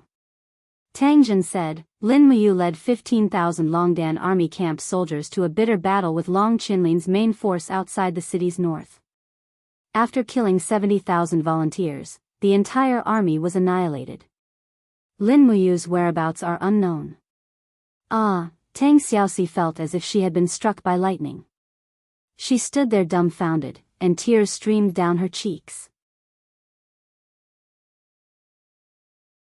Princess, we. Tang Jin wanted to say something but stopped. This morning, this general had received Duke Lan's letter and ordered me to hold back no matter what. Without his orders, I cannot even deploy a single soldier. No. Tang Xiaoxi took out a token from her bosom. It was an iron order of the Tang sect. She said, Tang Jin, I order you to immediately deploy 50,000 soldiers to Lanyan City with me. In addition, send the winged cavalry to the demon-subduing pass and send an order to Ling Huyen. Order her to deploy 100,000 demon clan troops to reinforce Lanyan City with us. But, Princess, what? Do you want to disobey the Iron Order of the Tang sect? Are you still a general of the Tang family? Are you still a general of the Qin Empire? I. Tang Jin gritted his teeth and said, yes, sir. Tang Xiaoxi's beautiful eyes looked at the stars in the southern sky. It was dim there. She murmured, Mu, Shao Yin, you must hold on until I come. Don't die. In Lanyan City, there were ruins everywhere. It was a mess. Lin Muyu's nose was filled with the strong smell of blood. He rode slowly on Tongtian Street. On the street, there were piles of cold corpses, and flies were flying. Farther away, the soldiers of the Iha kingdom were holding a banquet. They surrounded a group of women in Lanyan City and roasted them with bonfires. They listened to the screams of the girls for fun. Lin Muyu clenched his fists, and the golden marshal's soul lingered on his arms. But he held back in the end. Yes, he had more important things to do. He could not die here. He quietly came to the holy temple, only to find that it was already on fire. The fire was blazing, just like the fire of Wuxi in the distance. The entire imperial capital was in a state of death. In front of the temple, there was a huge crater. Lin Muyu furrowed his brows. His spirit pulse technique detected traces of spiritual energy coming from the rubble. He dismounted from his horse and rummaged through the rubble. Finally, a pitch-black nether stone thumb ring appeared in front of him. This was the gift he gave to Lei Hong. Lei Hong had once said that he wouldn't throw this thumb ring away even if he died. A rather familiar aura filled the air. This was the aura of Lei Hong's power. But Lin Muyu could not feel Lei Hong's life force. He had already disappeared with the wind. Holding the thumb ring, the cold wind blew on his face. His body trembled slightly, and he felt an indescribable heartache. He slowly knelt in the rubble and curled his body in pain. He was like a shrimp, shivering miserably in the cold wind and crying softly. Lei Hong had died in battle, and the holy temple had been burned to the ground. But, where was Chu Yao? After a long time, Lin Muyu stood up in the rubble again. Beside him, the Jedi warhorse snorted, waiting for its master's orders. This was indeed a good horse. It had not eaten for a few days, but it still had a lot of energy. Jumping on the horse, Lin Muyu came to the front of the spiritual medicine division. But he found that the door of the spiritual medicine division was already broken. He slowly urged the horse in, but there was no one. The main hall of the spiritual medicine division was filled with corpses. Almost all the pharmacists had been killed, but there was no corpse of Chu Yao. Don't kill me, don't kill me. Suddenly, a voice came from the medicine cabinet in the corner. Lin Muyu walked forward and said indifferently, come out. But the person was still trembling and begging, don't kill me, don't kill me. In a fit of rage, Lin Muyu raised her sword and slashed the cabinet open. Behind her was a man hugging his knees, trembling uncontrollably. His shoulder was covered in blood, as if he had been slashed by a sword, and he looked rather familiar. It was Luo Bin, the son of Minister Luo Xing. Luo Bin? Lin Muyu looked at him coldly and asked, why are you hiding here? Luo Bin also recognized Lin Muyu, and hurriedly crawled over to hug the front leg of the Jedi warhorse. Lin Muyu, take me away, I don't want to die, I don't want to die. Lin Muyu looked at him in disgust, I'm asking you, where did Chu Yao go? Chu Yao. Chu Yao left with Qin Yan and the rest. They are being chased, to the south gate. South gate? Lin Muyu snorted coldly, turned his horse around, and left. People like Luobin should be left to fend for themselves. The night passed quickly, and when Lin Muyu arrived at the south gate, he found that there were only some Iha country guards here. He didn't see Qin Yan, Chu Yao, and the rest. "Milord, are you patrolling at night?" a guard asked respectfully. Lin Muyu didn't speak, but the spirit pulse technique transmitted a threatening power he had never felt before. A vast domain descended from the sky, and he hurriedly raised his head to see a person walking through the air, and a palm filled with divine power came crashing down. It came too quickly. Lin Muyu hurriedly leaped off the horse's back with falling star steps. However, she only heard a cry of agony. The Jedi warhorse had been smashed into pieces just like that. Her heart ached. At the same time, she raised her head and saw that the person was floating in the air. His golden robes fluttered in the wind as he looked at her with a pair of eyes filled with disdain. "Luo Lan. It was you who killed Great Deacon Lei Hong?" Lin Muyu said coldly. Luo Lan smiled faintly. "It was me, but, compared to Lei Hong, I want to know how capable you, one of the 4 heroes of Lan Yen, are to be put in such an important position by that old dog Qin Jin." Bastard. Lin Muyu knew that he couldn't escape, and could only fight with his life on the line. He swung his blade, and increased his battle energy to 100%. With a shout, the blood in his body boiled, and the golden gourd martial soul's light shot into the sky. For a moment, the world spun, and the universe reversed. It was as if all the power in the world could be used by him. 6 glorious heavenly calamity. "Yo, fighting with your life on the spot?" Luo Lan smiled faintly, and slowly opened his hand. The demon blood saber's light shot into the sky, and its aura did not lose to the 6 glorious heavenly calamity. Lin Muyu's heart went cold. Under Luo Lan's godly state domain, it was already difficult for her to raise her battle energy. Forcibly activating the 6 glorious heavenly calamity brought her endless pain, and her body felt as if it would explode at any moment. At this moment, the voice of the 7 luminaries demon emperor came from the depths of her high heavens. "You want to fight with a god? You lunatic." Lin Muyu roared, "Do I have any other choice? Help me." The 7 luminaries demon emperor sighed sorrowfully, "I owe you my whole life. This time, I'm really going to be dragged down by you. It's a pity that I've just cultivated a complete godhead." Sigh. Suddenly, the 7 luminaries demon emperor let out a shrill cry, and immediately, Lin Muyu felt strands of divine power entering her high. The strands of golden warmth quickly flowed into the long sword, and increased the power of the 6 glorious heavenly calamity. "Come on." Luo Lan looked at him as if he was facing a formidable enemy, and laughed heartily. "That old dog Qin Jin has sealed the wind, rain, thunder, and lightning generals, so I'll just kill them all." The demon blood saber met the dragon spirit sword that was strengthened by the golden gourd. Boom! There was an explosion, and the entire South City gate was once again corroded. Even many of the Iha nation soldiers who could not dodge in time were swallowed up by the divine power. The demon blood saber emitted a strong devouring power, causing the divine power in Lin Muyu's body to quickly dissipate. This 6 glorious heavenly calamity was defeated. Pfft! Spitting out a mouthful of blood, Lin Muyu felt a burning pain in her shoulder. The demon blood saber's cold light had actually cut into her body, and blood flowed out. "Ah!" he roared angrily, and continued to press down the dragon spirit sword with all his might. With a bang, it slashed through the air at Luo Lan's righteous chi, but at the same time, the power of the 6 glorious heavenly calamity left the blade. Light-splitting slash.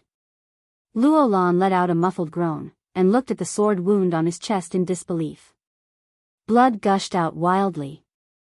Meanwhile, Lin Muyu suffered an even stronger backlash, and with a miserable howl, she crashed into the broken wall of the city.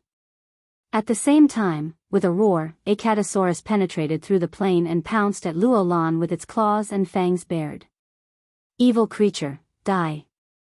Luo Lan's 5 fingers were like claws, and with one strike, it pierced through a Catasaurus's head and directly crushed the crystal core. A Catasaurus, dead. This attack did not stop.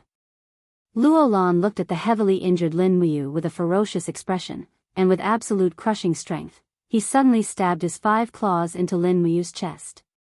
Blood spurted out, and he cackled, "You are just a piece of trash. What right do you have to think that you can change the laws of this world? Ha ha ha. I am a god, only I can set the laws of this world." The light in Lin Muyu's eyes was the light of destruction and despair. He looked at Luo Lan, and lightly said, "Kill me. If this world cannot destroy me, then I will definitely destroy this world." Puff. Blood flowed, and Luo Lan grabbed Lin Muyu's heart, and directly crushed it. That wisp of spiritual sense finally dissipated, and Lin Muyu could no longer see anything. Emptiness. Everything returned to emptiness. Was this the feeling of death? A Catasaurus's corpse lay quietly next to its master's corpse. The red crystal scales on its body rapidly melted into blood, enveloping Lin Muyu's body, and condensed into dark red ice crystals. In the next moment, the ice crystals crazily devoured everything around them, and even Luo Lan was forced to take a few steps back. In the blink of an eye, a Catasaurus's corpse had become a giant ice crystal with a radius of 10 meters, lying in the rubble of the south gate of Yanlan City.